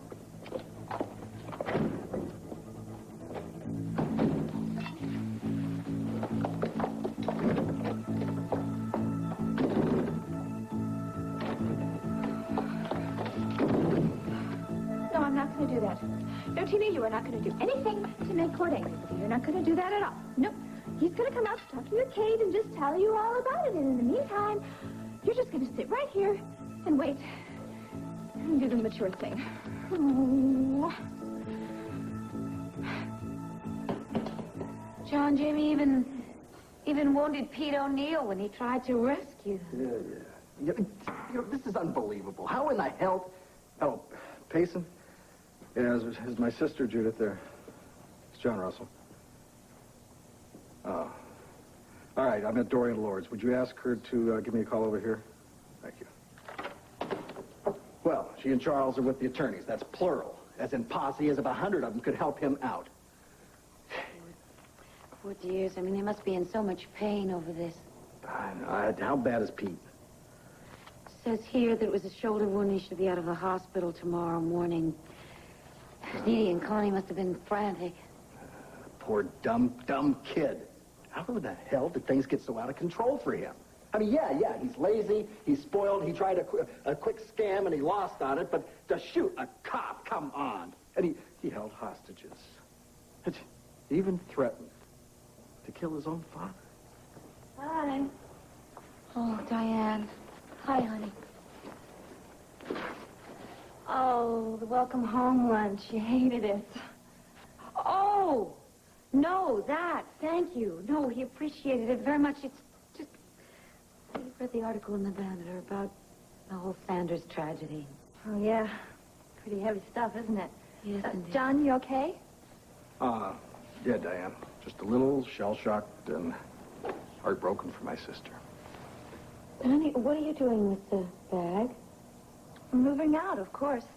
Now that you and John are back here, I think I need to find my own place. Where are you going? Oh, I don't know. I guess I'll find some cheap boarding house, and I'm sure I can find a job eventually. Now, wait a minute. You were a waif when I found you. I'm not going to let you go out on the streets again. Yeah, Diane, I thought you were living at the Dennisons before you moved in here. Well, I was, but their place is pretty small, and I really can't impose on them. You know, maybe you don't necessarily have to move out of here. Does she, Jim? Look, this is a three's a crowd situation, and I really don't want to horn in on your new relationship, so... No, Diane, it's hardly a new relationship. In fact, it's just kind of graying around the edges. No. What I mean by that is that it's not brand new since I'm moving in here. Well, sort of moving in. See, get your foot out of your mouth, okay? I'll tell you what. I happen to have two spare bedrooms. And my bedroom is located on the second floor, all the way at that end of the apartment. The two spare bedrooms are over here. You are going to take one of them, all right? That's fine with me. Please do. Moran, I would give anything to move back in here with you, but I just don't want to wreck our friendship.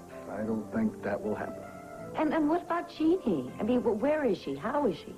Oh, she's already taken a place at the Waterside Inn, and she's looking for a job, and she said she'd be over tomorrow to say hi. Great. Okay, so she's set, and so are you. You, my dear, are staying put. Okay, thanks. Good.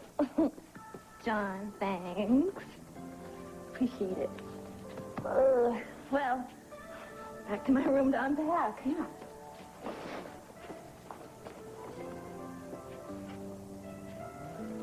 Really is all right with you, isn't it? Sure, why not? I'll give you something to do besides seduce me. Oh? Oh, am I the one who always does the seducing around here? Hmm?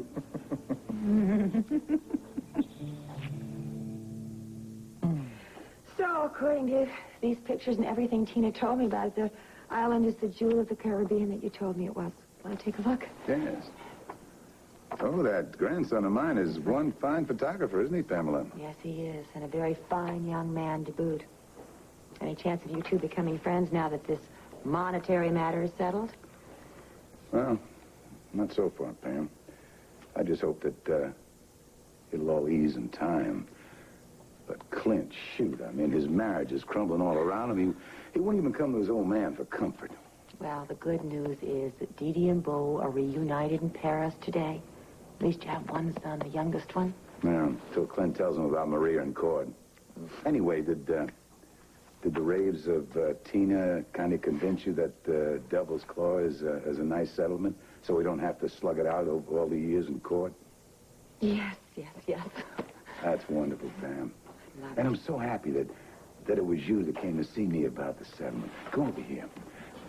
This is the deed, and this is the release papers. Now, you're going to sign two places, one here and one here. Fine. All I have to do first is just make sure that Pete reads this. I mean, as my attorney. Why do we have to get involved with O'Neill again? Wait a minute. I told you, Ace, I can't sign anything until Pete sees it. Damn it, Pam. I wanted it to end the way it began. Just the two of us. No lawyers. Now, it's your lawyers that drew this up. My lawyers get to take a look at it. Unless, of course, Ace, there's some reason why you don't want my lawyers to look at it.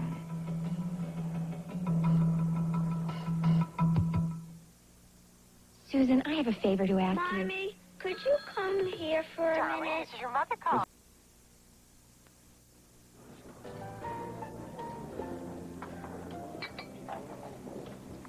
Tina, is it my imagination, or are you sulking about something? I'm not sulking. I just don't understand why we had to come down here to the lobby to have our coffee instead of having it in the room. Because I had to pay off one hell of a room service bill last night, Tina. And it's a lot cheaper for us to come down here and eat than it is to order it upstairs. Now, like it or not, we've got to start thinking about saving some money. So, Oh, honey, what did you do yesterday after you left the Banner and before you came home? Beg your pardon? I'm in this mood because I know very well that you were down here talking to Kate Sanderson. No, did you tell me about it? No. What was going on here? The reason I didn't tell you about it is because I knew that you were going to react exactly the way you're reacting now. Because when it comes to Kate Sanders, you have got a jealous streak in you about a mile long, girl. Well, because she flirts with you every chance she had down in Devil's Claw. Oh, Tina, please. Now, come on. She is just a very good-natured girl that I like talking to. We've got a swell relationship. She just likes to tease a little bit. And that's all there is to it. Yeah, it's only teasing because you won't let it go any further, I hope. Tina, will you please just stop it, all right? Listen to me. I love you and no one else. And I'm not about to get involved with another woman. Not even one as beautiful as Kate Sanders. Card? Tina. And what about when I saw you two kissing in Devil's Claw? Kissing? Tina. Oh, look, we had just talked about what we were going to do to get John out of that mess he was in. And she was just giving me a quick hug and a kiss for good luck. She was scared. Yeah, scared. That's some excuse. It's just an excuse, believe me. Tina, please, all right? Hey, speaking of which, I was down here with Kate talking, and Pamela came out. She said that you gave her all kinds of pictures from Devil's Claw. Oh, yeah. Yeah, well, that was before it, blew up and everything like that. In fact, she said she was really sorry about it because from the pictures it looked a lot like Cava. Oh, yeah. Yeah, I bet it did. Well, listen, I gotta get going here. What are you gonna do today? Oh, I don't know. Maybe I'll find new ways to save money. Good idea. I like the way you think, girl. Listen, talk to you soon. Bye-bye. I love you. Love you, too.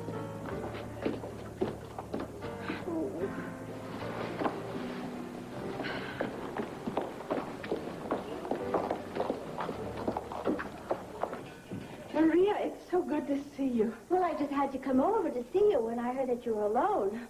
It's horrible. I hate it. Would you like some coffee? I'd love some. Now, I'm positive Vicky does not remember accusing me of being Allison's accomplice in the kidnapping. Do you take anything in it? I don't remember. No, thanks. Okay. I guess the children were upset about leaving. Not really, no. I mean, they love the ranch, and they love Clint, and I'm the one that's upset. Well, Kevin must have been very upset about missing his drum lessons. I know how much he loves them. Yes. Yes, well, he'll miss them, but he loves riding horses so much. Vicky, Kevin doesn't take drum lessons. I only said that because I wanted to be absolutely sure about what it is I'm going to say. Now, it's pretty obvious to me that I'm talking to Nikki Smith, not Victoria Buchanan.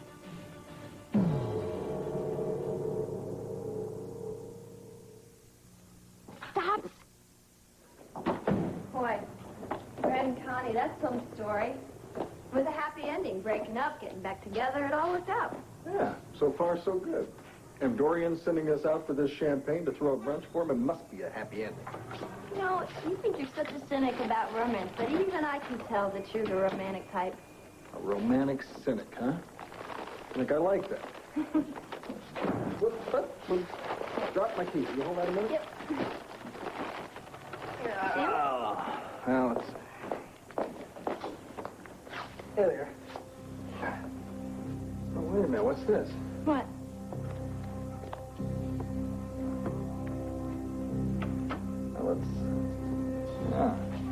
Piece of cloth. It looks like blood all over it.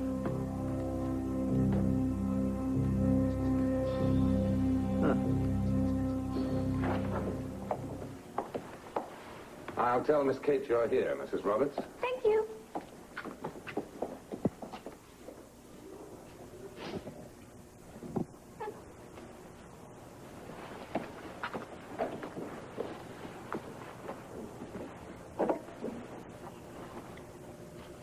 We prosecute all shoplifters here, Tina. I was just looking at it. I'm only kidding. How are you? I'm here to tell you that I'm the kind of woman who prosecutes other women who try to steal my husband. Well, let's not waste any time on words here. Well, there's no reason to. It's not like we have any sort of friendship or anything in common at all, except for my husband. So stay away from him. You know, Tina, I really find this crude, offensive, and pretty juvenile. Yeah, well, I wonder if you'd find this crude, offensive, and pretty juvenile if the tables were turned and I was after your husband. Tina, if I were ever married, no husband of mine would ever be interested in you.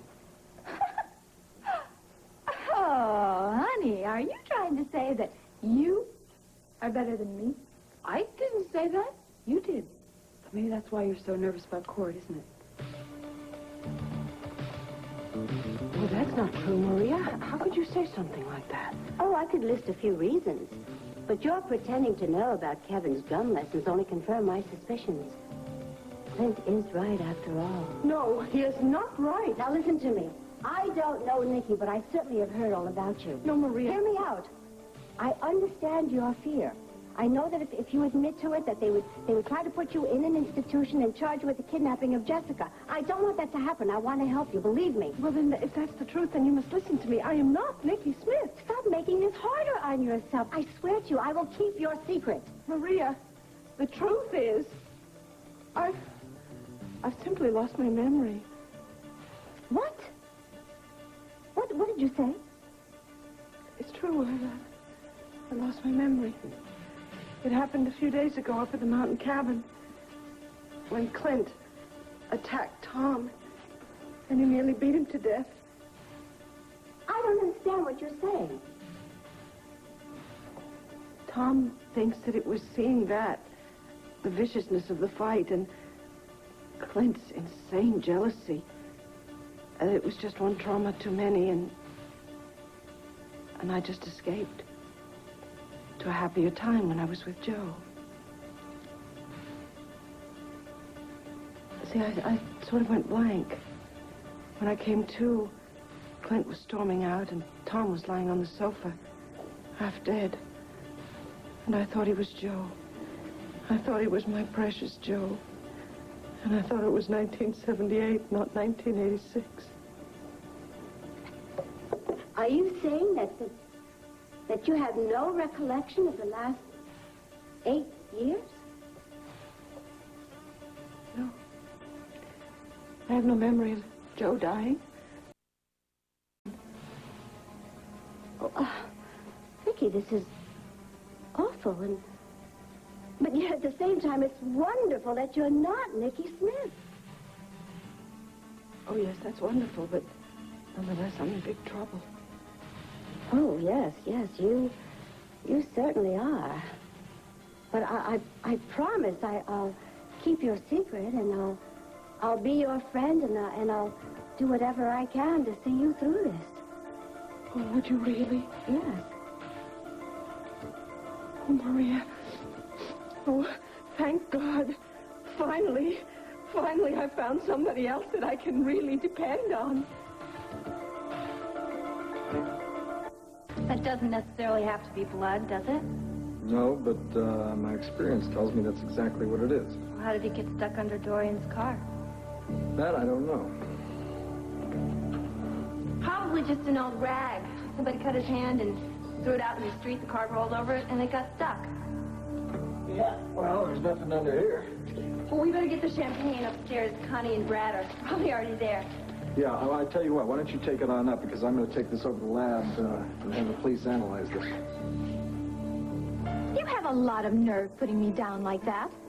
Tina, I didn't start this. You did. You come waltzing in here with no notice whatsoever and then start attacking me for no reason. Oh, are you saying that you can look me in the eye and tell me that you have absolutely no romantic interest in my husband? No, I can't. Cord's a damned attractive man, and if he weren't married, I would go after him.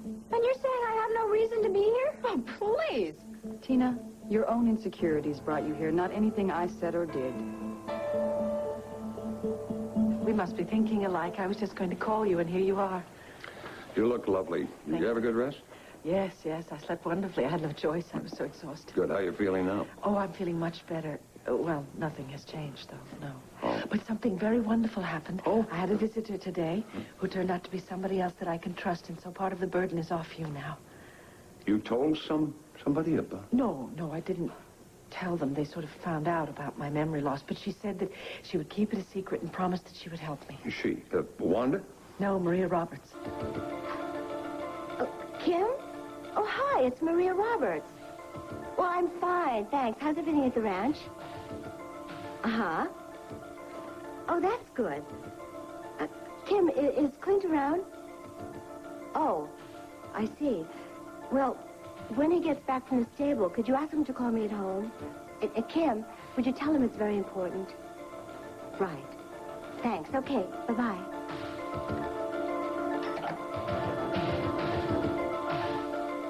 Why do you look like that? Well, frankly, I'm shocked, Vicky. You came right out and told Maria you've lost all memory of the last 8 years? No.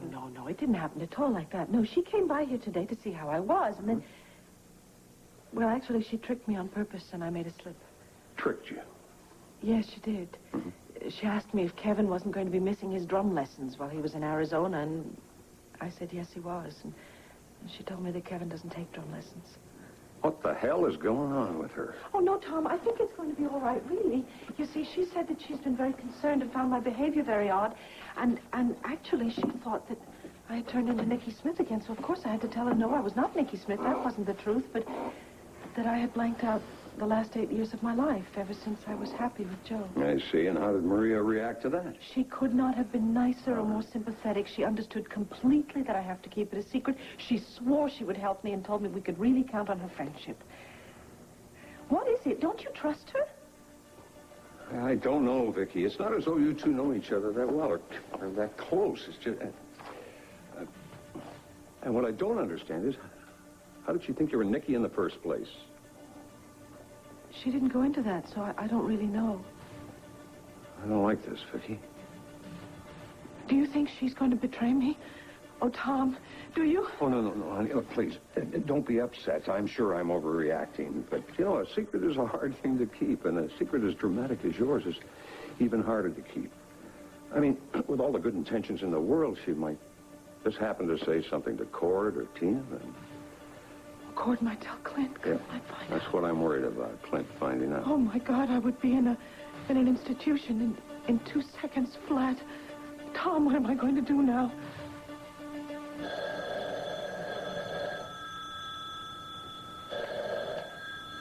Hello? Maria? What's wrong? Oh, Clint, I'm sorry. I didn't mean to alarm you. Oh, well, Kim said it was important. Well, I just wanted you to know what's going on, but it's nothing to worry about. I guess I'm just so used to a crisis popping up all the time that I just naturally expected, Well, anyway, what is it? I thought you should know that Allison Perkins came out of her coma for a little while, but then she slipped back into a deeper one, and Larry doesn't think she's ever going to come out of it. Which means she can't tell us if she really kidnapped Jessica. It looks that way. Huh. Or whether or not it's true that she had an accomplice who put the wig and the dress in the trunk of Vicky's car. Yeah. Oh, another thing. Her father had her transferred to the hospital upstate so that he could be closer to her. Clint, it just doesn't look good for Allison at all. Ah, damn. That's a tragedy on more than one level. And we'll probably never have any proof if she was involved or not. That's right. So I just thought that I'd better warn you. Marina, I don't know what the hell to do anymore.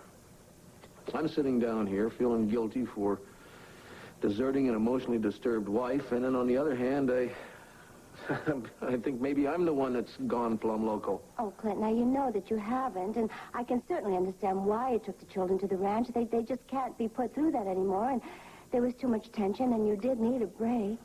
Yeah. Well, listen, Maria, thanks for the information, and if anything else comes up that you think I should know about, would you give me a call? Sure.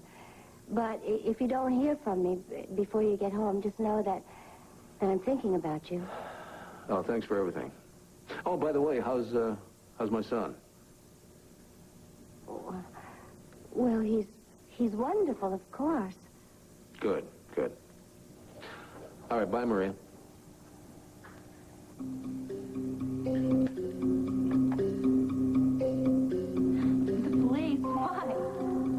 Well, Diana might be what you said, just a dirty, bloody rag, but it might also be some kind of Evidence in a crime, a hit and run, murder, any number of things. Oh. You didn't, by any chance, have an accident with this car, did you? Son, of course not. I would have told Dorian if I did, right? Yeah, I guess you would. Well, I think I'll just take this over to the station. Oh, you can't do that. You know that once you get over there, you'll just get hung up talking to the police. Yeah. Guess I can't just go in there and drop it off on a desk and leave, can I? No, you should wait until after Brad and Connie go. Okay. I don't think a couple of hours will hurt anything. Nah. I'll put this in the glove compartment for safekeeping.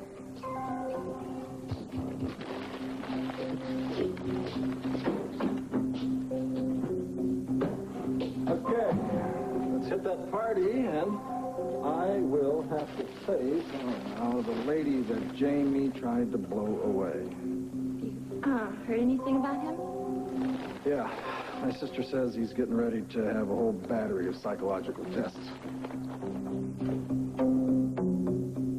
Glad that you weren't hurt. But really, what an ordeal it must have been for you. Yeah, I can't let her out of my sight for 5 minutes. Obviously, I had to marry her. You better not let her out of your sight, because I think this is a woman who is finally your match, a woman you can settle down and be content with. No settling down until we're back from the honeymoon. I'd say at least a month. And where are you going? First stop, Vienna. We're going to see David and Jenny. And my sister and your daughter. Yes. I love Vienna. Have you ever been there? No, but my passport has been there, remember? How could I forget? At long last, the champagne. Thank you, John. Congratulations, Thank you guys. Thank you, Diane. Thank you. Yeah, I'll take a kiss on the cheek. Okay. Oh, let me see your ring.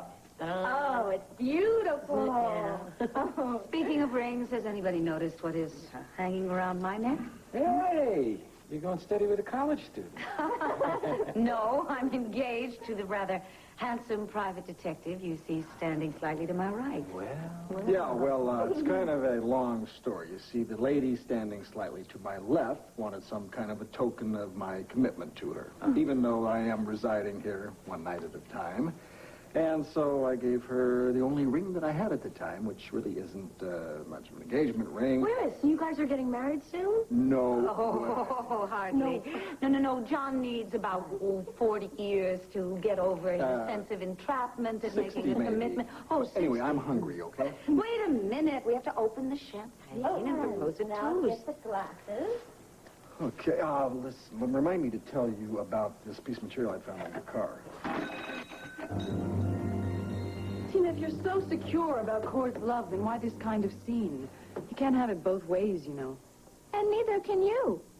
You can't pretend to want to be Cord's friend when what you really want is a whole lot more than that. In fact, I think you should stay away from my husband and stop being his friend. You know something? I think if Cord knew about this... No, I'm sure if Cord knew about this, he would be furious. Oh, so what are you going to do? Just run off and tell him? Nope. Despite your paranoia, I have no intention of getting in the middle of your relationship or causing you any trouble. Good. From what I hear, you're quite capable of causing immense trouble in your relationship without any help. See, there you do it again. Now, just a minute here. I'm going to tell you something, sweetheart. Now, just because I wasn't raised in some wealthy family doesn't mean I got no class. I've never equated wealth with class, Tina. Are we through now? I don't know. You going to leave my husband alone? Absolutely not. Then we're not through. Is your marriage in that much trouble? My marriage is absolutely perfect, and I intend to keep it that way. Seems to me a secure wife in a perfect marriage wouldn't mind her husband having a few female friends. All right. It's not Cord. Actually, it's me. I tend to be rather modest about my attractiveness. But I do know that Cord loves me very much. So do I. It's obvious. He's told me so. It's also obvious that when you were coming back from Devil's Claw, you had quite a few problems. All right, we had a few problems. But that's all taken care of, and I love Cord very much. In fact, I would die before giving him up. Well, I don't know what you're talking about giving him up for unless... Seems to me there's something you're very afraid of here. Of course not.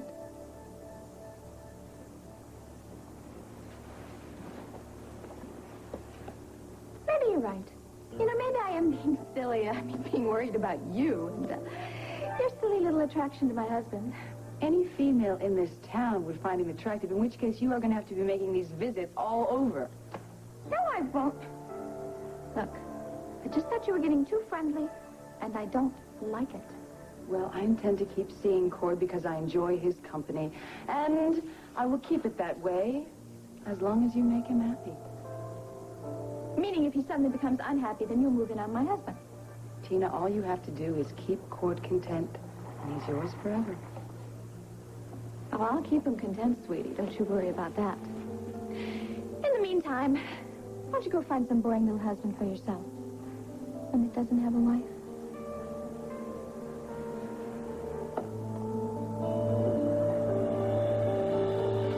Should I call Maria and tell her again how very serious this is and make sure she knows she has to keep this secret? No. I don't want you to worry about it. Why don't you just leave that to me? I'll get in touch with her and tell her to keep it to herself, especially as far as Cord and Glenda are concerned. Okay? Thank you so much.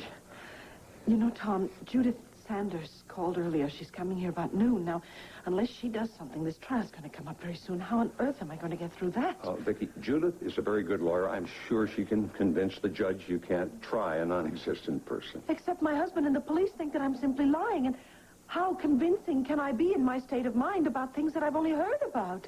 Such as seeing her son in the parking lot of that restaurant the night Jessica was returned. You know, maybe Jamie could back you up now. He's in as much trouble as he can get into, and why don't you ask Judith to talk to him, huh? Do you really think I can add that to her heartache? Hey, if he can help clear you, I mean, he's going to look like a better person to her, isn't he? Huh? What if he lies again? Well, try. It's worth a try, okay? Okay. Good. Would you ask her when she's here, please? I'm afraid I'm not going to be here when you talk to her. But, Tom, what if she asks me things that I don't remember? Vicki, I don't want to leave you. But she'd get suspicious, wouldn't she, if I was here answering questions for you? And remember, she never did believe Nicky Smith was around, but she could change her mind. Oh, yes, you're right. Could I ask you a favor, please? Sure, anything at all. Could I have a hug? Please?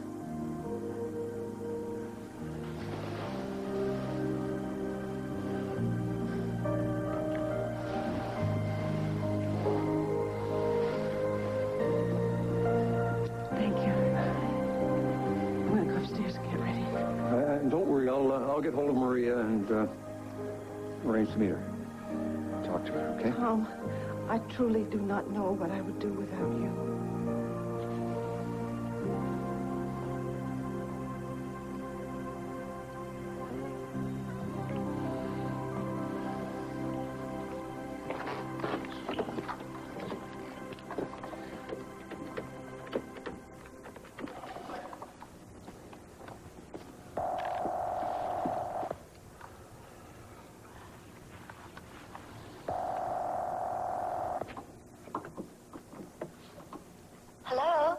Maria. Tom Dennison. Oh, hi, Tom. Are you busy right now? No, not really. Good, because we need to have a long talk. Oh? About what? Can we meet at the press box for lunch? Well, sure. Tom, you sound bothered. I'm over at Lanford. I could be there in about 20 minutes, okay? All right. I'll see you then.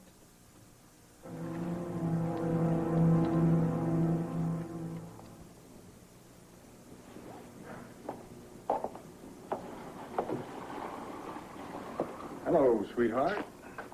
Hi, Dad. Hi. Is your mom around? I really don't know.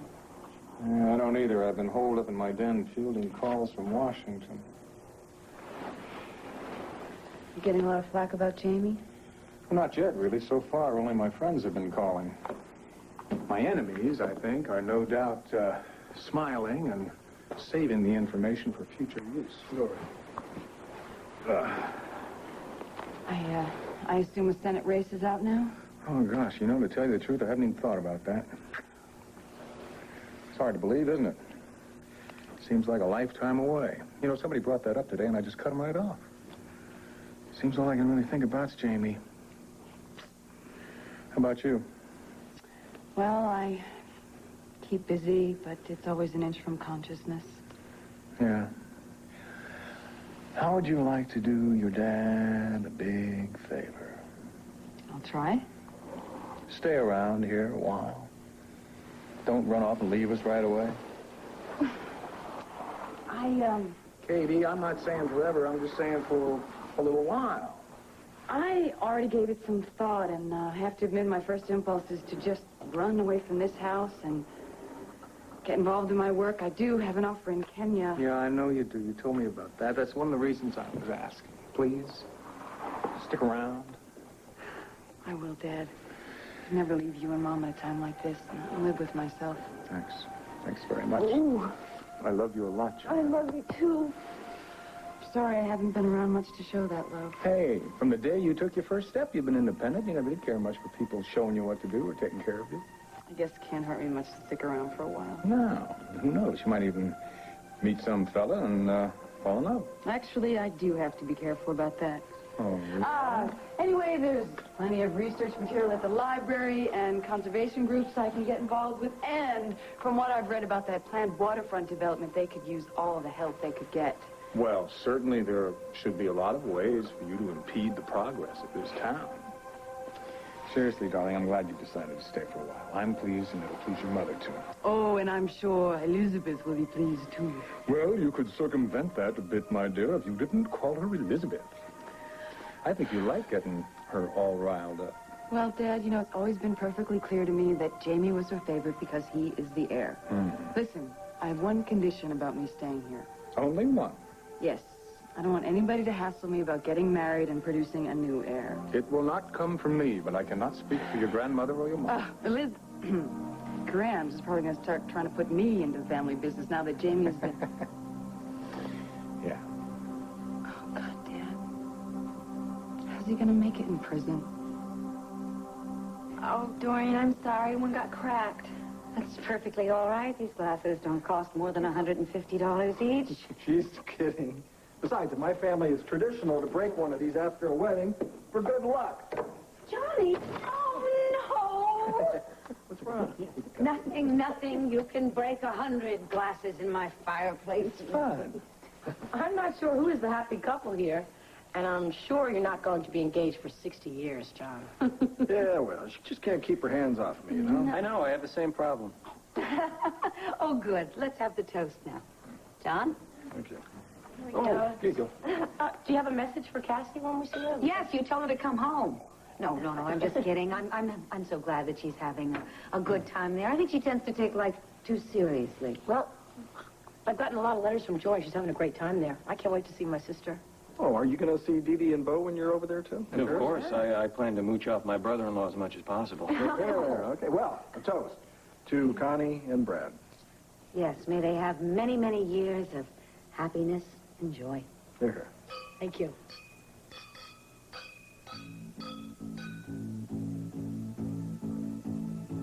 What if something happened to Dorian's car? What if it's dented? She'll figure it out and... Figure what? That you masterminded the escape and then ran over some poor pedestrian? Maybe you'd like to tell her the truth. Blackmail me. You wouldn't want to do that, would you? Dorian would know what Diane is really like. I mean, you've got too much at stake. A great place to live, great future. Practically Dorian's daughter. You wouldn't want to risk that. I couldn't care less about what happens to me. You don't care about one person. Believe me, he's not going to jail. It's his mother. He doesn't like confined spaces. Well, neither do I. Well, then don't get any bright ideas about going to the cops. Listen, we're fine. We're in the clear. No one is following us. There's a wooded patch up here. I'll get out, and then you drive back to Dorian's garage and check out the car. If it's okay, then great. If not, then you gotta drive to Philadelphia or someplace else far away and get it fixed. And then just erase everything from your mind and go back to sponging off your old pal. And I think we should have a toast to the engaged couple, don't you, dear? Oh, my God. What's wrong? I just remembered something. Mary Lynn called me last night about a textbook that she'd accidentally left here, and I promised her that I'd run it over to her this afternoon before her class started, so I've really got to go, and, oh, gosh, have a good honeymoon. Oh, thanks. I'm really sorry about this. That's right. Oh, take care. Honey, you want to borrow the car? No, that's okay. I'll just catch a bus out front. Bye, you guys. Bye. Bye. I'm sorry I'm late. I got here as quickly as I could. It sounded so urgent. It's right, it's urgent, and you know why. You got Vicky to admit she'd lost all memory of Last 8 years. Oh, Tom, I feel so Now, badly. wait a minute. Vicky told me you tricked her into giving you that information. Now, just what do you intend to do with it? Huh?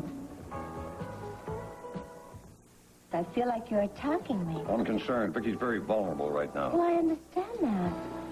You know, I'm glad that I know the truth because I really believe that she was Nikki Smith. What gave you that idea, huh? From the moment I saw her at your house, I could see that she wasn't Vicky. I mean, she was different. You noticed that in that brief period of time? Well, for one thing, she was overly friendly. You know I have not been Vicky's favorite person for a long time. Well, I hope the hell you haven't gotten on the phone to Clint about it. Of course not. Yes, I tricked Vicky, and yes, I'm glad that she told me how it happened. I was lying there for days. She was hovering over me, calling me Joe.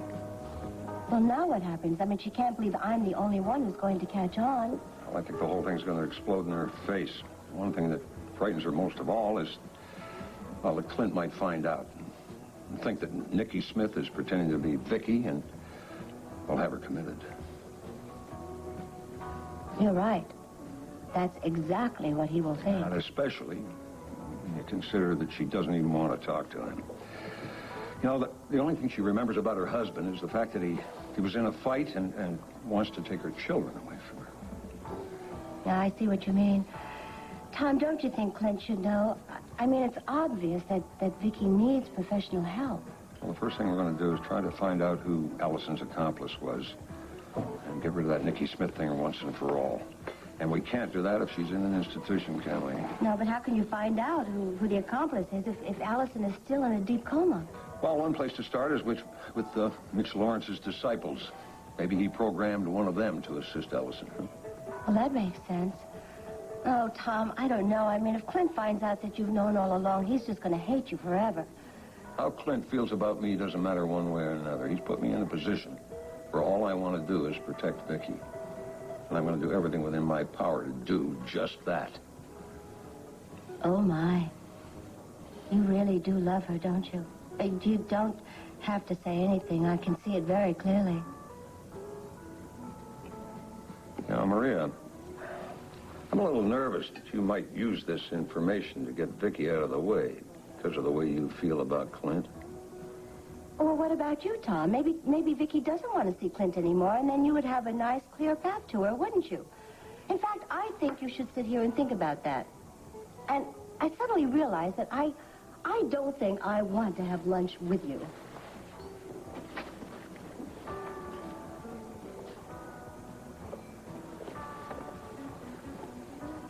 Judith, are you sure that you really want to continue with my case? Yes, of course. Why do you ask?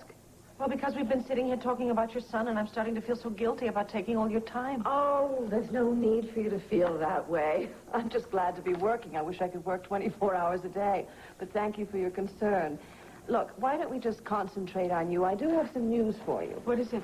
Well, I was talking to Herb Callison earlier, and, well, you know, he has very high regard for you and your family, and the last thing is that he wants to see is this going to trial.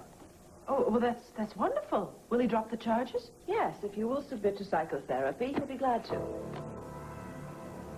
I can't do that. We're not talking about being institutionalized. It doesn't matter. I can't do that. Vicki, I don't understand. You've had therapy before. No, Judith, I can't. What are you holding back from me? Nothing. I have this distinct feeling that you are, and being a lawyer, I have to know everything. Now, this will be strictly between us. No. If I submit to psychotherapy, it is tantamount to admitting that I need therapy, that Nikki Smith exists. It's an admission of guilt, isn't it? It might seem that way to Captain Moore and the press. There you have it. Look, Allison Perkins stole that baby. I mean, my baby. But she had an accomplice in returning it. And everyone's going to believe that I'm making up this story.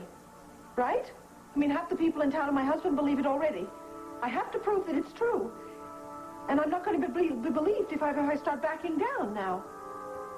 That's right. I guess I'm just concerned about the rigors of a trial. Oh, what kind of a trial can it be? Nikki Smith doesn't exist, does she? I mean, who is this Herb Callison going to grill on the stand?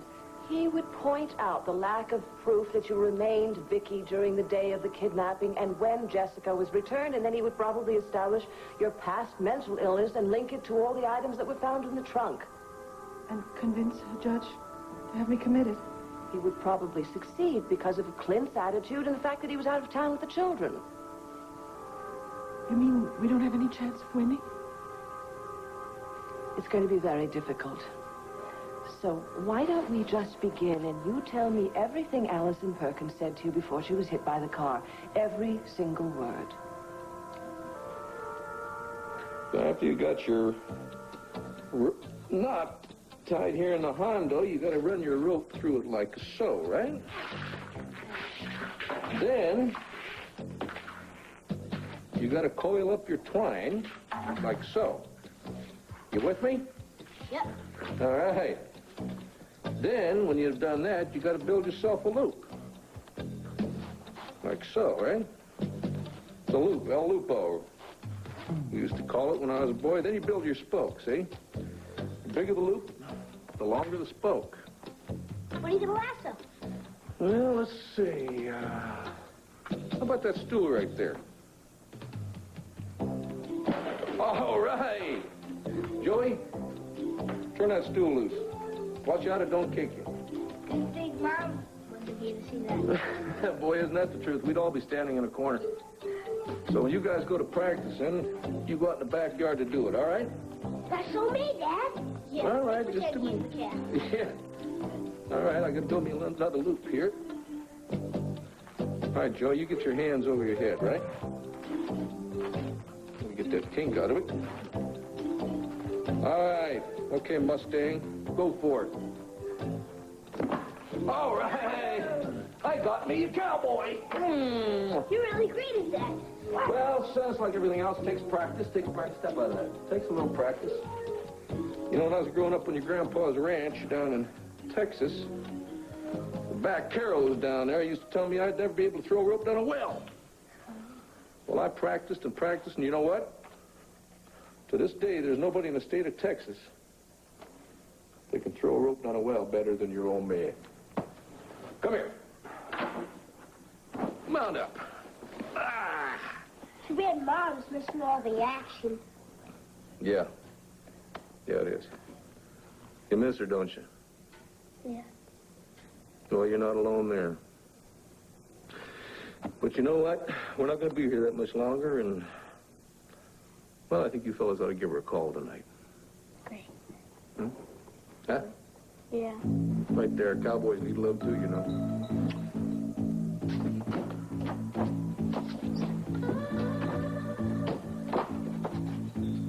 Wait a minute. Use your brain. John knows I saw him put this in here. And who would steal a bloodstained piece of cloth? But if I let him take it to the police, they'll know this matches what Allison was wearing the night I hit her. And they'll check out Dorian's car. Then I'll be arrested. Jamie, how did I ever let you blackmail me into helping you escape? Wait a minute. I know what I'll do. Necklace of mine is a little token of how much I love and miss her. Would you mind bringing it to her? Oh, of course, sure. Thank you. Well, we're out of here. We're history. Yep. This is it. Yes. Honey, good luck. Okay? Hello. Congratulations again. Oh. Thanks, Dorian. For the brunch in the send-off, thank you. Not at all. Not at all.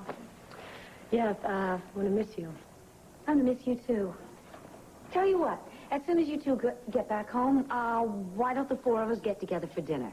Or it'll be just the three of us if John manages to escape somehow. Stop it. Okay, you two stay put. We know the way out. Yeah. And look, if you decide on a quick marriage, you track us down, all right? Yeah. Oh, yeah, sure. That'll happen. Bye. Bye-bye. Thanks again. Bye-bye. Good luck.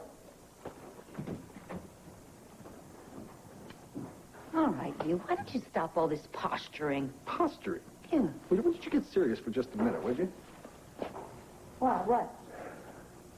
Did you give permission to anyone besides Diane and Jeannie to drive your car while we were in the Caribbean? Judith, you know, I really have nothing to add to what I've already told you about Allison. You didn't say very much. I read the police transcripts. That's it. I mean, whatever I remembered. That's what I told them. Well, you know, sometimes if you go back over things, you remember details that you might have forgotten. Yes, but that's really not the case here at all. You see, if anything, the memory's gotten very blurry. It's as if the trauma of seeing that poor girl hit by the cars has pulled a fog over everything. Maybe if I saw the transcript, it would make me remember things more clearly. Can you get a copy of it? Yes. Oh, well, that's wonderful, because when I read it over, I'm quite sure that it will spark details, and I'll remember better.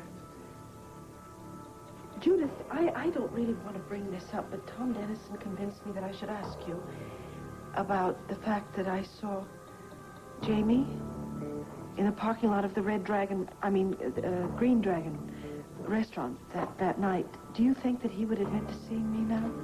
Look, Vicky, I already asked him. He said he was not there. I think that's the story he's going to keep because he feels that he faces lesser charges that way. I don't know. I can't explain my son to anyone, to you or even myself. I'm sorry.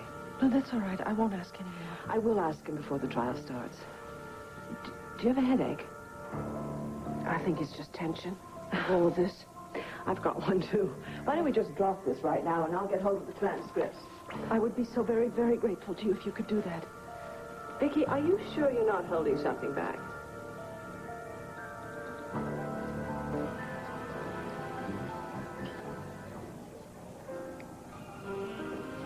Oh, Tom, I can't keep my feelings to myself any longer.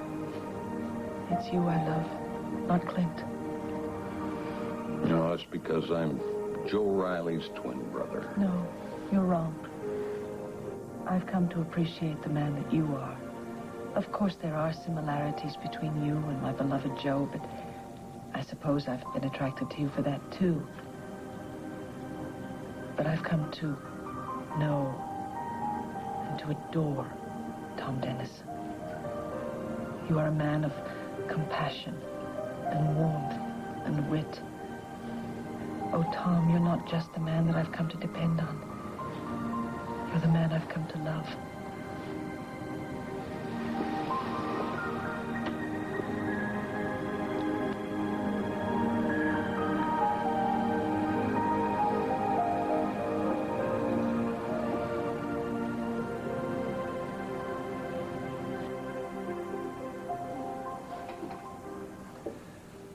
Dennison, you're crazy. It's Clint she loves. She's Clint's. She'll always love Clint. No, I didn't give anyone permission to use my car except Diane and Jeannie. How about Emma? No, Emma's got her own car. What's this about, John? Well, when Diane and I used the car, I pulled it back into the garage. When I was getting out, when I dropped my keys, I bent down to pick them up, and I found a piece of bloodstained material attached to the front bumper. Bloodstained? Yeah. It looks several days old, but I still think I better take it over to the police and get it analyzed in case it's evidence of some kind for a crime. I'm certainly not going to argue with your private detective's logic. Go ahead. Oh, but wait a minute. Did you ask Diane about this? Yeah, she said she didn't know anything about it. Okay, maybe Jeannie does. I'll call her, see if she's in. You know, that's a good idea. Jeannie, you know, the way she is, she could have wrecked the car and then got it all fixed up again, parked it back in the same spot without even telling you. Oh, now, John. Hello. Miss Jeannie Johnson, please. Ah, I see. Yes, I do want to leave a message. Tell her that Dorian Lord called, and she has the number. Thank you. Okay, this won't take long, all right? John, you mind if I go with you? Oh, no, it's all right. I guess you kind of, like, need your space, room to breathe. You're feeling suffocated by this relationship I tell you already? what, can you walk and talk at the same time? Oh, yeah, I'm very good we'll at get this over with. I love it when you say that. What? Whee! Damn. How did they rip off tape decks in 2 seconds? God, I've got to make this look like a real robbery. Hello, Charles. Oh, hi, darling. I was wondering where you were. I had an appointment with Vicky Buchanan. Ah, so? At least you had something to take your mind off Jamie for a while. Not really, since she insists she saw Jamie behind the Green Dragon restaurant. Oh, yes, I'd forgotten about that. Well, I didn't. Once again, I have a defendant our son could clear. I cannot stand it, Charles. I just can't stand it. How could we succeed so brilliantly in our careers and fail so miserably as parents? Judith, stop the recriminations. We haven't failed as parents. We have a beautiful daughter who has lovely traits that everyone admires, and I have some good news along that line. She's going to stay here with us. When? Till next week? No, I mean for a while. We talked earlier, and I told her that we'd like to have her here, and she said she'd be here for us. Well, that would be nice to have her here. It'd be wonderful. So, come on, tell me about Vicky Buchanan. Well, I believe she's innocent, but there's something she's not telling me. Such as? I don't know. I really don't have any idea. It's just, I feel some sort of tension around her. I can't describe it. When I ask her if she's withholding something, she says no, but she's frightened. There's something wrong with her. Well, Vicky, hello. Maria, hi. Are you busy? Well, no, I just got home, in fact. Oh, come on in, please. And sit down. Thank you.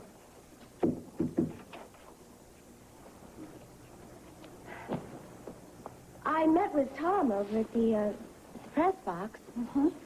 And we talked about the fact that I knew your secret. He wanted to be assured that I wasn't going to tell anybody, particularly Clint. Oh, yes, particularly Clint. But, Vicky, I understand that. Now, I thought I made myself perfectly clear when I said that I was on your side and that I would do anything I could to help you. Yes, you did. It's just that Tom got me very anxious because he pointed out that you might decide to take court into your confidence. Oh, no, Vicky, heavens, I would never do that. Listen, I'm the one who kept the secret from Clint about Cordero being his son for almost 20 years. Thank you so much, Maria. I'm so relieved. Thank you. You know, you said that you would like to help me. There's one little thing you could do for me, please. Oh, sure. Just name it. Well, Judith Sanders, she's my lawyer. She asked me to go over the details of that whole conversation that I had with Allison before she was hit by the car. Well, I mean, I don't remember that. All I know about it is what Tom told me and what I read in my own newspaper. And you want me to fill you in on what I remember? Yes, I heard that you were there. Could you do that? Not that it'll help much. I don't think anything's going to help much unless Allison comes out of her coma or unless we find out who the accomplice was and maybe get he or she to confess. I know. If only we had some kind of lead, something that we could go on. I mean, as it is, everybody in Lambview is a suspect. Oh, Maria, if only I could find out one person. Then the kidnapping charges would be dropped and there wouldn't be a trial. It would be so much easier to deal with this memory loss. Who knows? If we found the accomplice, maybe my memory would come back. Yes, maybe it would. Oh, excuse me, I have no idea who that could be.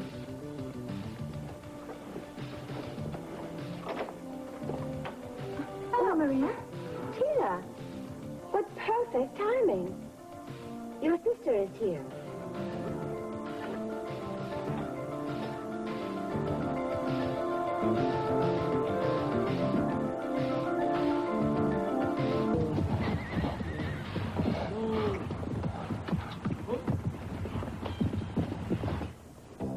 Tent?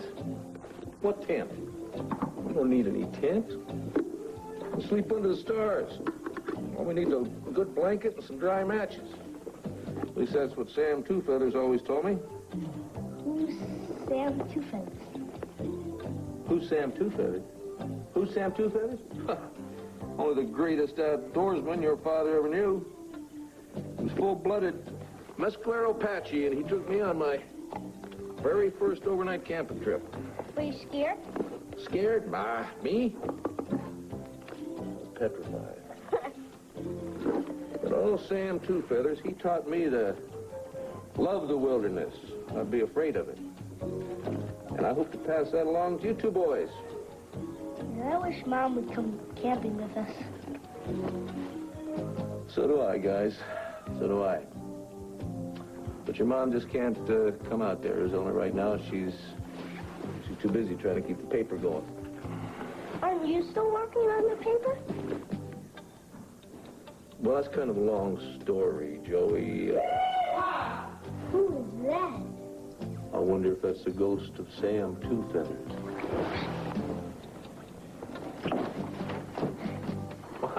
Well, hey, guys. Hey, what are you Gordon. staring at, huh? Don't you know me? Hey, Gordon, How you doing? we thought you were a ghost. A ghost? Well, gee, guys, I don't mean to disappoint you or anything. I just thought you might be lonely down here. So I came in to join the roundup. Well, you didn't disappoint us. Matter of fact, we're awful glad to see you. It's all just so senseless. My fault, Dorian. Oh, John, how could it be your fault? I mean, you didn't sneak into the garage, break into my car, and steal my brand new tape deck, did you? Or was to get my hands on the people who did this? Yeah, but I was the last one to drive the car. I should have locked the damn thing. Nobody locks a car in an underground garage, but it's one of the safest places in town. Well, apparently not. No, and it's not that the tape deck is that valuable, for goodness sakes. It's just, how could they destroy my dashboard that way and go through the glove compartment, rip the whole... I'm calling the police. I want Dorian, action on wait, it. just wait a second, all right? There's more to this than missing tape deck. Right. The whole panel's going to have to be replaced. Yeah, well, the glove compartment. That's where I put the piece of blood-stained cloth. So? So, not only is the tape deck missing, but whoever stole the tape deck also stole the cloth. The question is, why?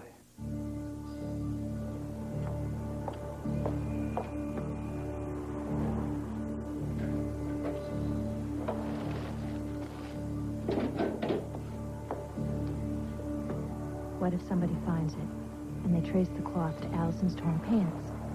They'll trace it right back to me.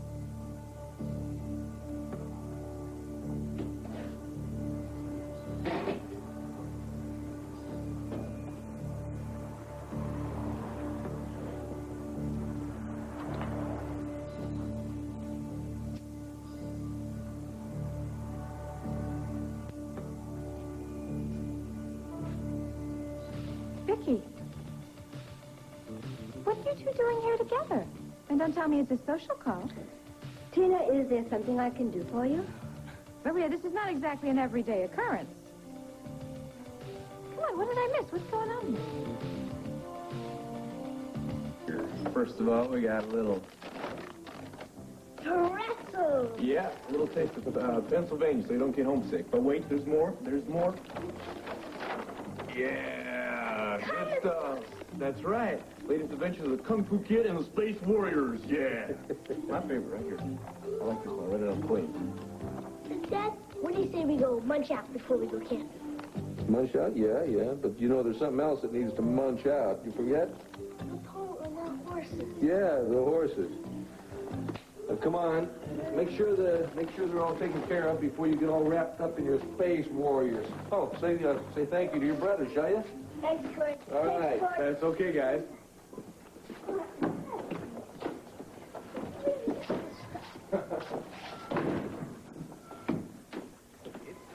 Well, that's about the best surprise they could have had. What, some pretzels and a couple comic books? No problem. No, I mean, the big brother flying out to see him means a lot to him. That means a lot to me. Well, I'm just getting settled again over at the Banner, so I had a day off. Figured I'd come on down. No big deal. Is that a fact? All right. I was worried about you guys. Thought I'd come down, see if I could help out. Just your being here is help. Sit down. Let's grab a bite to eat. Oh, wow, look at this.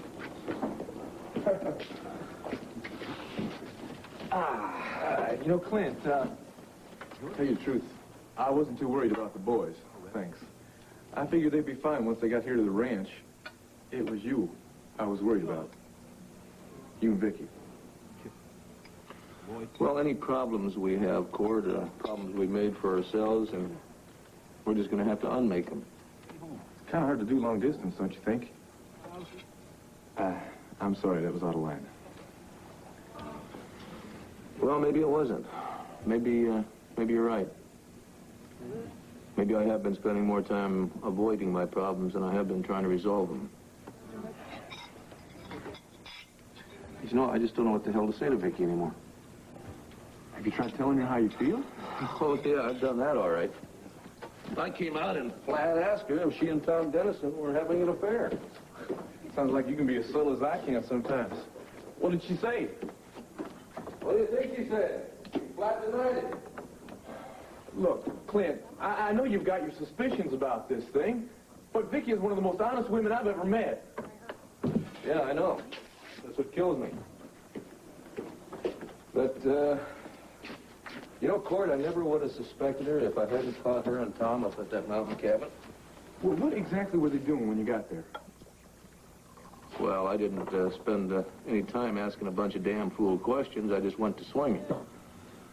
Now, I'm not trying to condone my actions, but I think maybe you can understand just where I was coming from. Well, I think under the circumstances, I probably would have done the same thing myself. I just figured that my old man might have a little more sense. Are you saying I'm imagining things? No, Clint, I'm not. I'm just saying that it's really hard for me to believe that Vicky would do something like that. Yeah. And if I'm wrong, then I was wrong to take the children away from their mother. Is that what you're saying?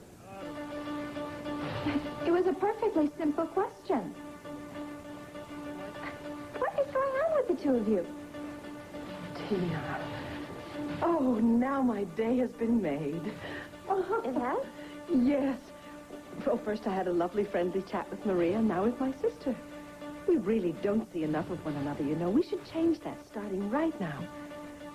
Are you feeling all right? Well, of course she's feeling all right. Tina, what did you want? Cord wanted me to come by here to tell you that he had to go out of town. Oh, a photo assignment for the banner? No, it's, personal. He had to go to Arizona. Vicki, I'm sorry to bring this up in front of you. It's just the Cord wanted to go check on Clint and the kids. Oh, I understand. I think Clint is very lucky to have such a good and caring son. Yeah, I just wish he knew how lucky he was to have such a good wife. Look, Vicki, if there's anything I can do to help the two of you to get back together again. Oh, thank you. Maria was just saying the same thing. She was? Yes. I don't know how I can help but be anything but optimistic when I have two such trusted friends. Who's that? You. Maria, of course. Vicky, didn't you say you were meeting some new reporter down in the lobby? Oh, yes. Oh, my goodness, yes, I forgot. The ban of business never stops, does it? Thank you for reminding me. Oh, you, have to rush off? Now, really, Tina, we can't have the publisher be late, can we? Tina, we'll get together again very soon, and we'll have time for a lovely chat.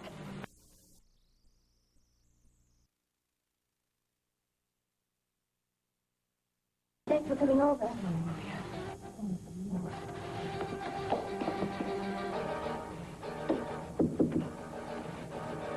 Boy, that's amazing. In fact, it's more than amazing. That was the most enthusiastic greeting I've gotten from Vicky in months. Tina, if you don't mind, I just have 1,000 things I must take care of today. In fact, now that I think about it, she didn't seem at all like herself. She didn't? Well, what did she seem like? Well, I know what you're thinking, and that is nonsense. You can call it whatever you want, Maria. But you are not going to kid me. No, I know exactly why you and Vicky were here together. Johnny, all I know is that my car's been broken into, all right? And I want the police to take some action. Fine, I'll report your precious missing tape deck. But the odds are about 1,000,000 to 1, I'd say, in you ever getting it back.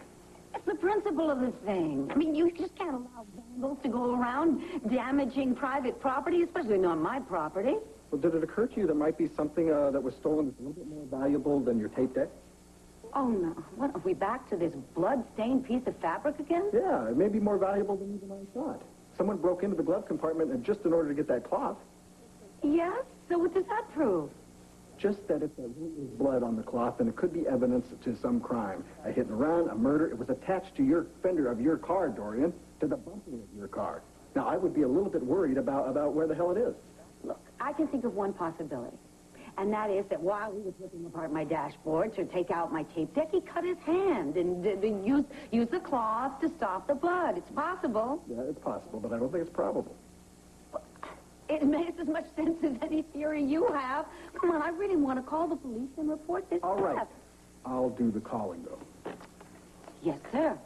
Far be it for me to intrude on your turf.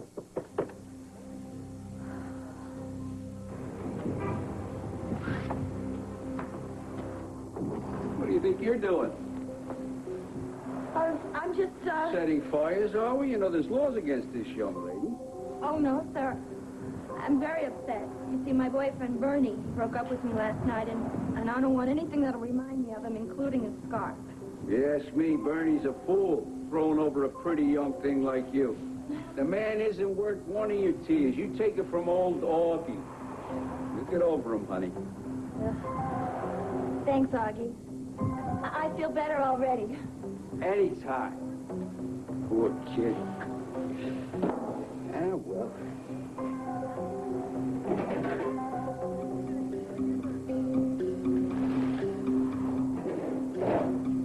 What's this? Then the answer is no. Judith, you did explain the situation to Vicky, huh? My client is in full command of her faculties, Herb. She knows exactly what you're trying to do. What we're trying to do is to help her. You know, if she agrees to get therapy, then Herb's office has agreed to drop the kidnapping charges. Seems to be more than fair to me. It may seem that way to you, but not to Vicky. If she accepts your offer, then she's validating the charges made against her. She can't do that. Well, what does it take to convince that woman we're not her enemies? Maybe if you stop trying to lock her up in an institution. Neither of us wants to do that. Look, I know Vicky's friends see me as a bad guy. I'm just a cop who wants to get this case closed. I don't want to open any old wounds. But we all want. Vicky's been my friend for years. Well, then why don't you act like a friend instead of like an avenging angel? Judith, a baby was kidnapped. A crime was committed by Nicky Smith. You cannot prove that. The hell we can't. We've got a drawer full of evidence. Yes, and unless we have reason to believe that these lapses into Nicky Smith will stop, and psychiatric care is the only way, I have no choice but to prosecute. Herb, I am talking to you not as an attorney, but someone who's had the same responsibility as you. The law is not just words and regulations. It has also got a spirit behind it. You couldn't be any more aware of that than I am. Fine, then where is that spirit now? The punishment must fit the crime. That's what they teach us, isn't it? Well, who in the name of justice is being served by hurting Vicky Buchanan? Her family, for one. You're going to help her 3 children by putting their mother in a hospital? Well, Mrs. Sanders, sometimes children don't always know what's best for them. If anybody should know that, you should. Sometimes you have to do the hard thing now so that their lives are a little bit smoother later on. I really resent that remark, Captain, if it has anything to do with my son's trouble with the law. And I don't see that it has anything to do with this case. Well, let me see if I can spell it out for you. See, bleeding hearts don't help anybody. Not the criminal, not the victim, and certainly not those law-abiding people out there. Bill, there's no reason to drag Jamie into this. Oh, come on. Not you too, huh, Herb? I mean, when are we going to stop worrying about these privileged few people here in Landview and start thinking about the other people? I mean, they may not have money, but they've got rights, too. They may not have connections, but they count. Now, look, we're not finished here. Oh, yes, we are, too. Look, an offer was made and the offer was rejected. Now, as far as I'm concerned, it's time for you to prosecute, and it's time for me to get back to work on these other cases I've got. Thank you For what? for coming to my defense and Jamie's. Ah, Bill's a good cop. It's just sometimes he sees the law as an end unto itself. And you don't. Well, like you said, there's a spirit behind it. That's what I feel for Vicky. And for you. Tina, I really don't have time for any of your foolishness. Oh, come on, Maria. Don't tell me you've conveniently forgotten our last conversation when you were so totally convinced that Vicky had turned into Nicky Smith.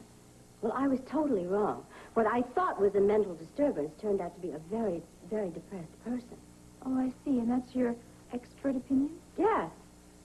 Yes, I can see how painful this breakup with Clint has been for her. And it has not caused her to become Nicky Smith.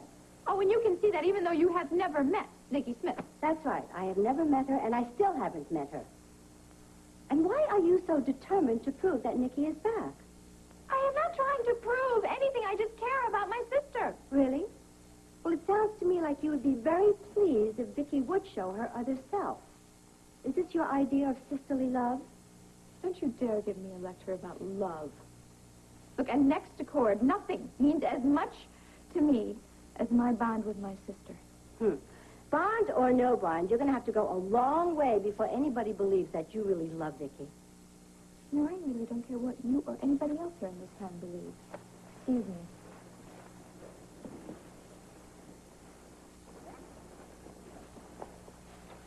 And not that you deserve it, but the rest of the message from your son is that he will return at the end of the day. Goodbye, Mother Roberts. Goodbye, Tina. You'd better care what people think, Tina. When it comes to your true feelings for Vicky, you'd better start caring a great deal. Clint, for the kid's sake, yes, I do think you did the right thing.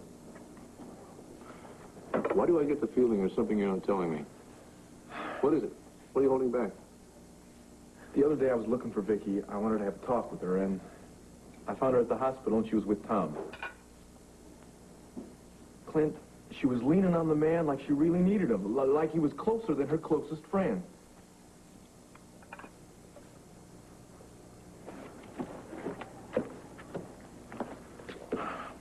I wonder why that doesn't surprise me. Well, it surprised me, Clint, because I just couldn't believe that Vicky would behave like that. Yeah, I know. I keep trying to tell myself the same thing.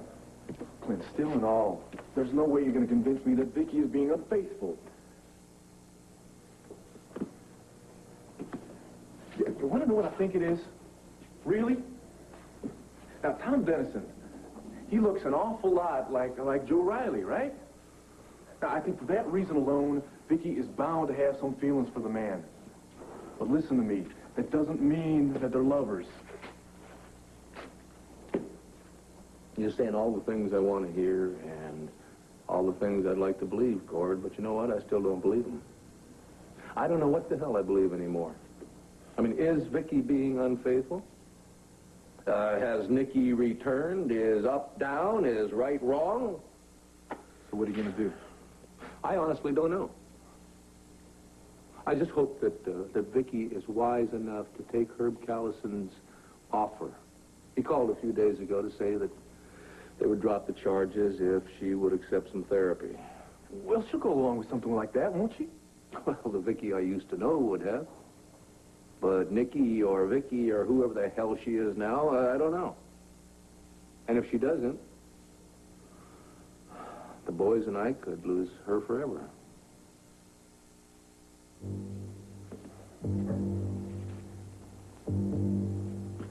Before you go, you do know what your decision means. It's not my decision, it's Vicky's, and I'm 100% behind anything she decides. Yeah, now, then be prepared to tell your client what lies ahead. I have to proceed as planned, Judith. Vicky will be prosecuted for the kidnapping of Jessica Buchanan. Know what you'll be doing, prosecuting a woman for kidnapping her own child. Don't remind me. I'm about to become the single most unpopular man in Landview. It comes with the territory. You say it so easily. It's my job, Judith. You ought to understand that. I do and I don't. When I came to Landview as special prosecutor, I didn't know people very well, so I had some distance and some objectivity. Lucky you. That's my point. You're very close friends with the Buchanans. You've been through their Christmases, their birthdays, their griefs, their joys. Now you're going to prosecute Vicky and ask the Commonwealth to send her away. I know. Why don't you let your assistant do it? Everyone will understand. Everyone but me. Look, if justice demands that Vicky be tried, I can't step aside and let somebody else do it as much as I might want to. What a hard shell you have on the outside, Mr. Callison. Well, that only masks the hard shell inside. Is that why you stood up for me? You think that's what I was doing, was being a nice guy? Yes. Well, be careful who you tell that to. You might spoil my reputation. We don't want that to happen, do we, Counselor? Yeah, Judy. If I stay away from the legalese, you think you might have time for a quick lunch? I'd have time for a slow one.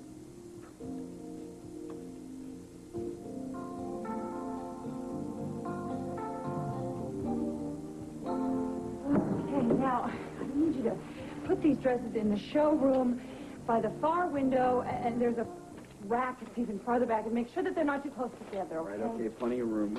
Thanks. Rafe, I can't sell the dresses if they're dirty. No, I guess you can't.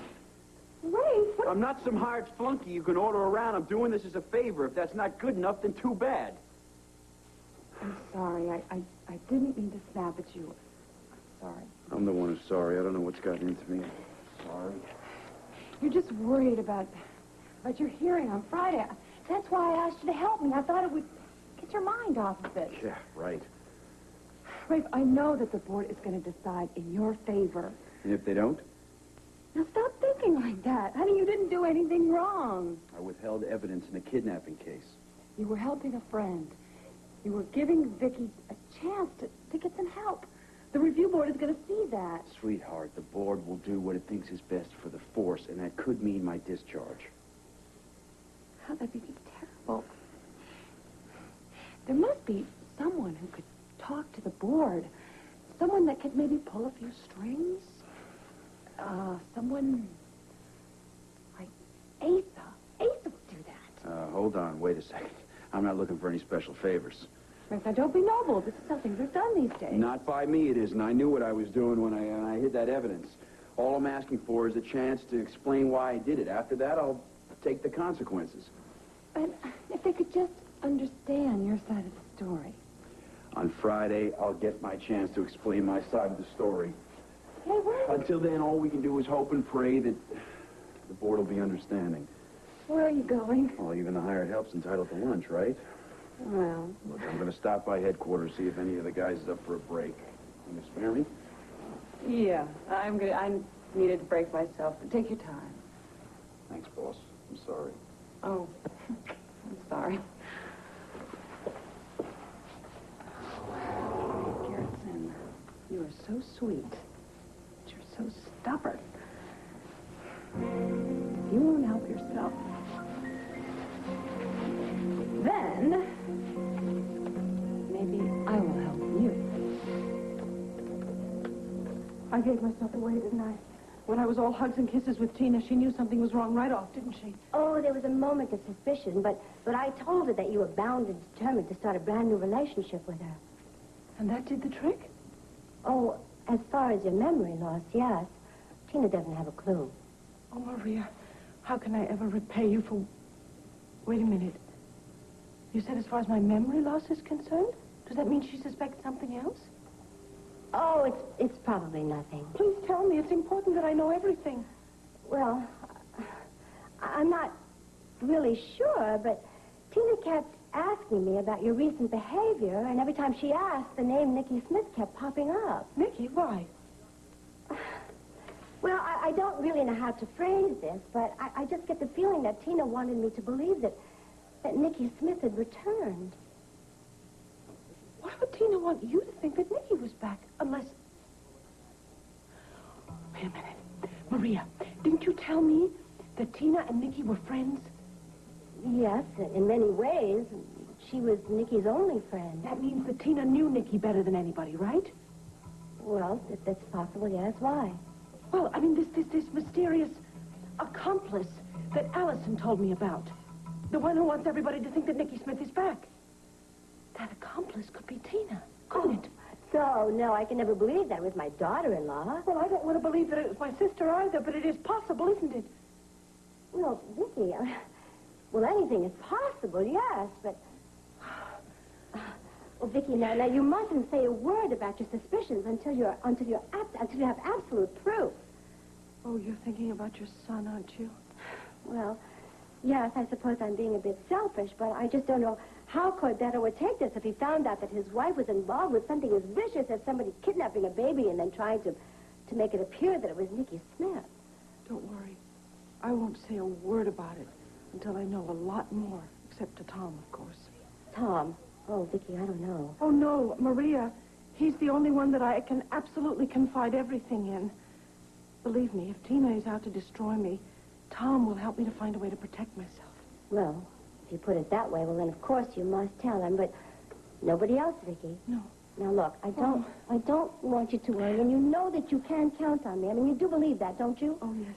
Good. Thank you. All right. Bye. Bye.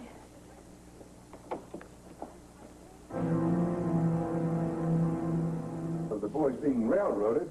It's time to call a conductor and stop the damn train. You can do that? I mean, just pick up the phone and stop the investigation? You did not ask me over here for my opinion of your fall collection, did you? No. Mrs. Garrison, you're about to see an expert string puller in action. This is Asa Buchanan. I'd like to talk to the commissioner, please. You could take some notes. You may learn a trick or two. Commissioner. Old Asa, howdy. How's that lovely wife of yours, huh?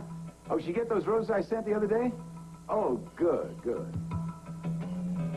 Clint, I hate this. I wish I could stay a little bit longer, But a newspaper man's work is never done, right? I've heard that. Listen, you're going to be back at the Banner before you know it. Just as soon as Vicky comes to her senses and... Yeah. Well, soon. I appreciate your optimism. I wish to hell I had some of it. Now, listen, Clint, I haven't known you for a whole lifetime, but I would bet my bottom dollar that you're not a quitter. I mean, it's not my blood, so it can't be in yours. If you say so. Hey, Clint, I mean this. I'm not going to let you quit on this one. Well, whatever. I am grateful as hell that you didn't fly down here because of some sense of obligation. You flew down here because we're friends. First and foremost, we're friends. And that means the world to me right now. Well, Friend or father, I've come to care a great deal about both you and Vicky. And just because I'm going back to Lambview doesn't mean I'm giving up on trying to get you two back together. If anything, I'm only going to try harder. I know you will. And I give you my word, I will too. But let's not kid ourselves, Cord. Whether or not this family stays together or not that depends on Vicky. Well, let's just hope that Vicky knows that. Oh, I do. Well, I don't want you to miss your plane.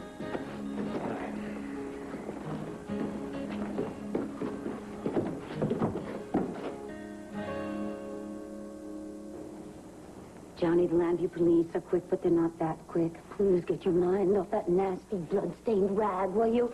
We've got more important things we need to talk about. Yeah, such as what? Such as our announcement. What announcement? Darling, you're never officially engaged unless, of course, there's a public announcement. And I thought a great way to do it would be on my television show. You gotta be kidding. You're gonna announce our personal life to half of Lambview on your television show? No, that's not true. Actually, my show is broadcast to more than half the homes in Lambview. Mm-hmm. That's very funny. Oh, honey, I'm happy. I'm proud. I don't know why I can't share that with the world. It's going to be a very long engagement, Dorian. You have plenty of time to announce it to the waiting world later. Oh, saved by the bell. No, I was good. Hello, Dorian Lloyd here. What? Oh, yes, officer. Who is it? Just you did? They found something? Yes. Oh, wonderful. Thank you so much. I'll be by a little later and pick it up. Thanks again. Goodbye. Yes, they found my tape deck in a garbage can in an alleyway. A janitor found it, and he called the police. Oh, this is Yeah, but wait, what about the cloth? The bloodstained cloth. Did the janitor find that with the tape deck? John, if you were going to a trash can, what would you notice? A bloodstained cloth or a brand new tape deck? Besides which, what would you like the police to do? Put out an all-points bulletin? Stop the rag before it gets over the state line. Oh, yeah, that's funny. That's a real riot, Dorian. I just hope Diane has your sense of humor about this. Why? What does Diane have to do with this? I don't know, but I want to ask her a few questions. When's she coming back? Wait a minute. Before you say anything to her, I want to know what's going on in that mind of yours. Well, Diane is the only one besides us that knows the cloth was in the glove compartment, right? Well, that doesn't prove anything. No, how about this?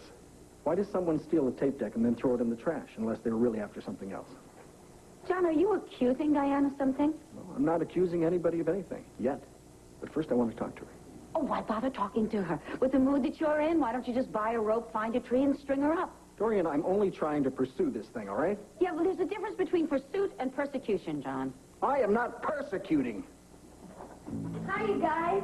They had a great sale at the record store today. What do you hear? Uh-oh, I walked in on something, didn't I? What's wrong? Commissioner, bye. Lisa! Oh, thank you. You are brilliant, just brilliant. Hush, you're going to turn my head. No, but you really are. You made no connection between Rafe's hearing and your contribution. But that commissioner, well, he was sure able to read between the lines. Well, here's hoping. Oh, I hate to think how much this is going to cost you, though. Oh, honey, it's my annual contribution. Of course, the commissioner knows there are other tax shelters I get involved in, but I think he's going to do what has to be done. Now Rafe is going to get his job back. I can't thank you enough. Wait a minute. I'll tell you what you can do for me. Rafe must never know my part in all this. Well, I know, but he's never going to know what a true friend you were then. Not a friend, Delilah. Family.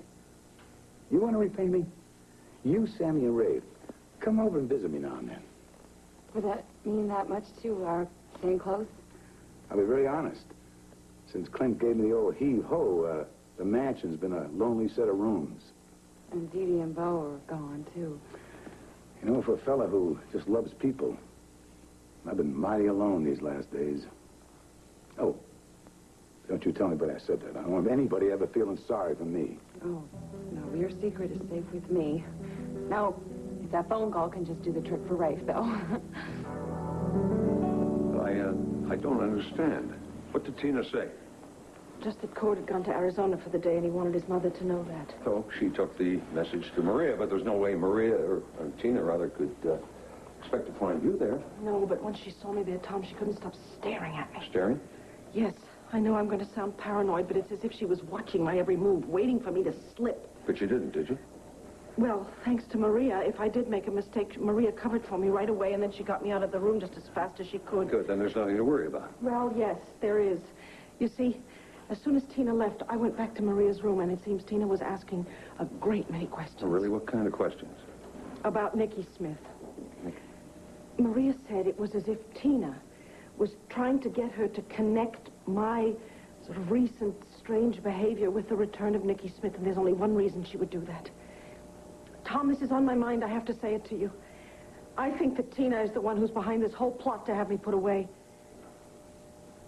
You don't think that Tina would be capable of doing that? Unfortunately, we both do. Before you lost your memory, we discussed this. We did? Yes, that's right. But at that time, you refused to trust your instincts. Do you not? I don't know. Everything has changed. I don't know who to trust or what to trust anymore. That include me? You? Oh, no. Oh, no, Tom, I would never doubt you. Ever. Oh, I'm so glad. So glad. Oh, you realize since you've lost your memory, that means you've only known me a couple of days. I know this much. In this whole strange, mixed-up world I find myself in, you are the one sure thing, Tom Dennison. If I can't count on you, I can't count on anybody. Diane, John and I were just discussing... The car. Car? Yeah, the car. Well, where did you take it those nights that you drove it?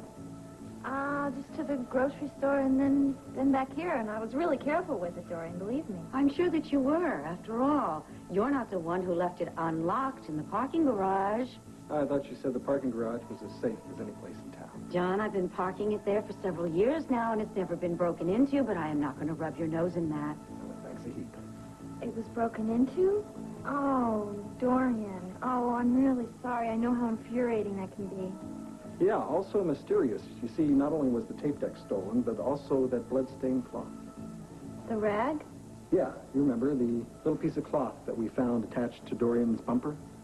I put it in the glove compartment for safe keeping. Oh, yeah, I remember that now. Well, why would anyone want to steal a piece of cloth? Gee, I don't know. Who knows? Who cares? The point is, the good news. The police have managed to find the tape deck. Oh, that's fast. Well, then the mystery is solved. No, not completely. It is as far as I'm concerned. Honey, please, don't let us keep you, all right? Okay, thanks. You know, I was going to give Jeannie a call. I hear the water sign in is nice, but sure can't compare to living here. Give Jeannie my love, all right? I will. Dorian, why are you protecting her? You know, you managed to get her out of the room before I was through asking my questions. John, she is not a suspect, and she's not a criminal, and there's nothing you can do that can make me think so. I'm not trying to do anything here but establish the damn facts. All right, you want some damn facts? I'll give you some. You can play detective all you like. I'll even chip in. I will buy you a magnifying glass and a pipe, but I am not going to let you play a game at Diane's expense. Shared the hardship and deprivation of prison with her. Well, you're not in Statesville Prison anymore. This is the big, bad, wicked world. And it's a little bit harder to tell the good guys from the bad sometimes. Diane is as good as they get. She's been nothing but open and honest with me, and with you, for that matter. She answered all of your questions about the car, didn't she? Yeah, well, maybe she answered them a little bit too quickly. Well, John, why did you get so cynical? And when did you get so damn naive? I trust Diane. And nothing you can say is going to shake that trust.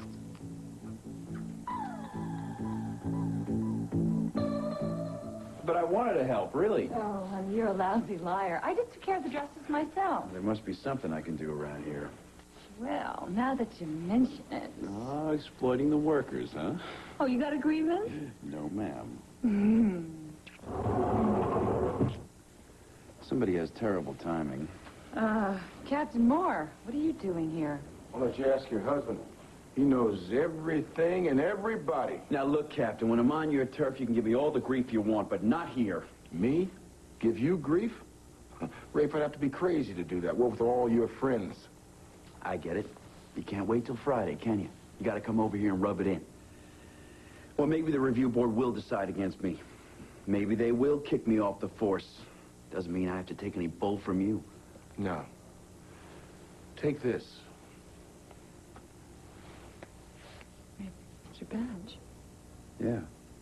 Oh, come on. Drop the innocent act, detective. Why don't you just come right out and admit it? Your rich and fancy friends bought you the badge back. I'm the first one to find fault with you, Tina, but this time you did real good. Asa, please, don't thank me. Why not? You played Pamela like a Stradivarius. You mean I lied through my teeth? Whatever. She's close to accepting my terms, and I'll have a painless divorce, and she'll get Devil's Claw. Yeah. Bunch of worthless rocks and sand. Honey, the Lord put losers on his earth so there could be winners. Don't even bring the Lord into this, all right? Especially since I had to lie to my best friend, all right? But I did it. It is over with. Now, you just have to live up to your part of the bargain. And what part of the bargain is that? Don't be coy with me, Asa. You know very well what that is. You promised to never let Cord know about our little agreement. Oh, about how you blackmail me into making him a rich man. Tina, the word never is not in my vocabulary. Don't you dare try to back out of this. I am not keeping any promises till Pamela signs on the dotted line. You slime! You little worm! How could you say that to me? Hey, honey, got an earlier flight. Okay, Asa. Just what the hell are you doing here? Time I turn around these days, I'm finding you two together. Lord, honey, I'm so happy you're home. Asa and I were just saying... We were talking about Devil's Claw. I was about to tell Tina, since you two gave me the deed, that I had it all officially processed and legally, and it's officially mine now. Oh, yes, and thank you for telling us that, Asa. Wasn't that nice of him, sweetheart? You know, Asa, they got these things called telephones nowadays. Honey, Asa was just being polite. Since when? You're right, Cord. I could have phoned. I heard you went down to the ranch. I wanted to be here when you got back. What for? I don't know, gossip, any tidbits. I wanted to find anything I could about how Clint and the kids are doing. See, honey, you can't blame Asa for wanting to hear the latest news about his family. You honestly don't believe me to expect me to believe what you just said, do you? You have got me convicted and hung, don't you, boy? I'm going to put you straight. I love my sons. I love my granddaughter. I love my grandsons. And that includes you. Well, you got a real funny way of showing that, old man. Well, I'll tell you something. You never give me a chance to get close to you. I mean, if you and I could have some kind of an understanding, maybe Clint would come around, and who knows, Cord, maybe it could snowball and the Buchanans could be all family again. Oh, and wouldn't that be wonderful, honey? Yeah, well, I can't speak for Clint, but I can speak for myself. And it's going to take a hell of a lot more than talk to get me to come to an understanding with you, Asa. Now, if you don't mind, I've had a real long day, and I'd like to spend some time alone with my wife. You do not make it easy, boy, do you? But that's expected. Because you're one of my own, whether you like it or not. Asa, Kevin and Joey are doing just fine. Jessica's getting prettier every day, and Clint is hanging in there.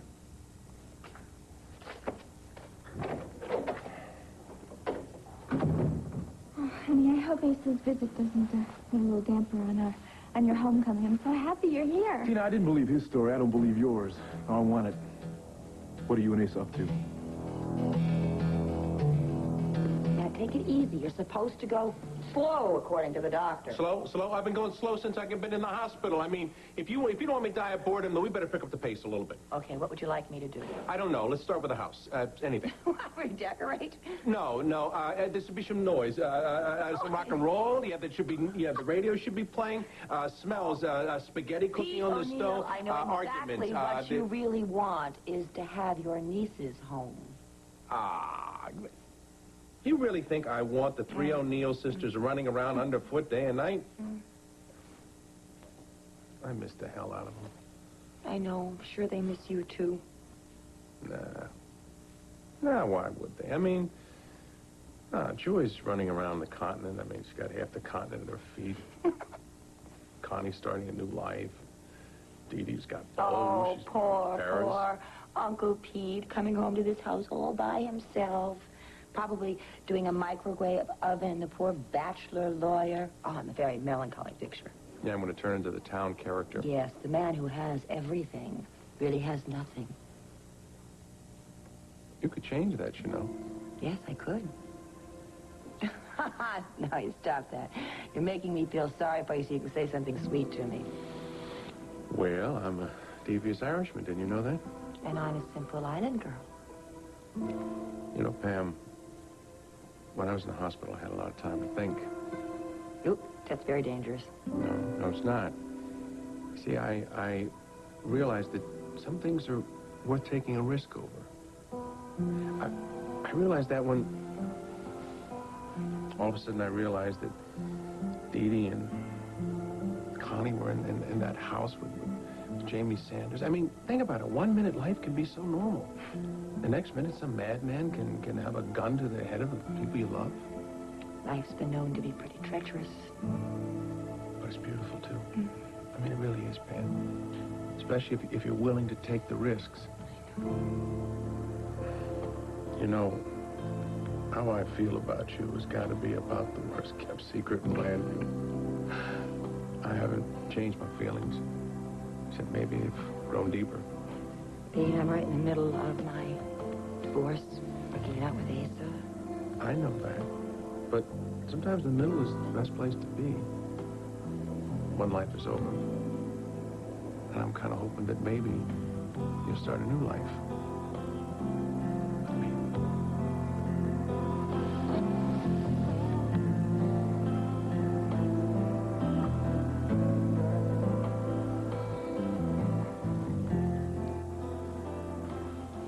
Are you saying I'm back on the force?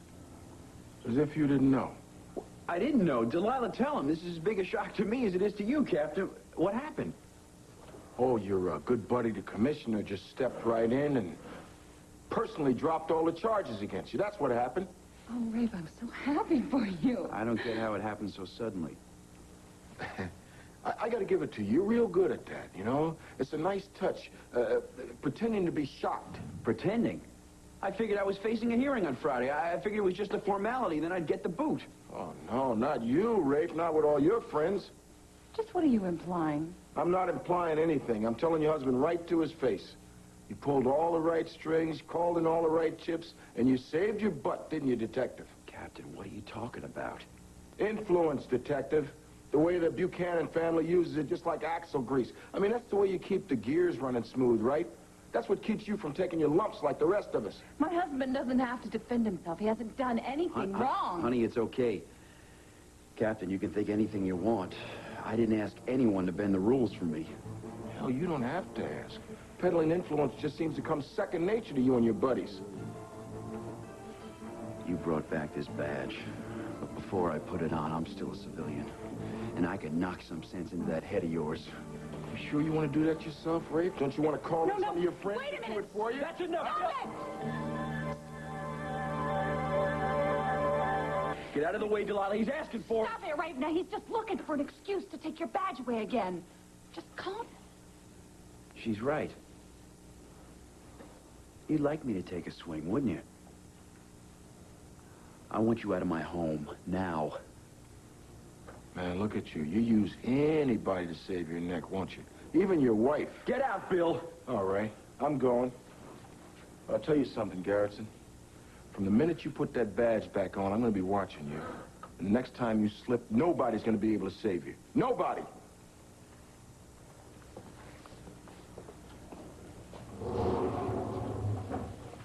And just forget about it. Look, at your back on the force.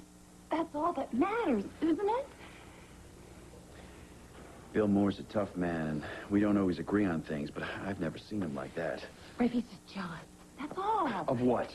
Those so-called influential friends I'm supposed to have? Honey, you have a lot of friends in this town. Is there something wrong with that? Of course not.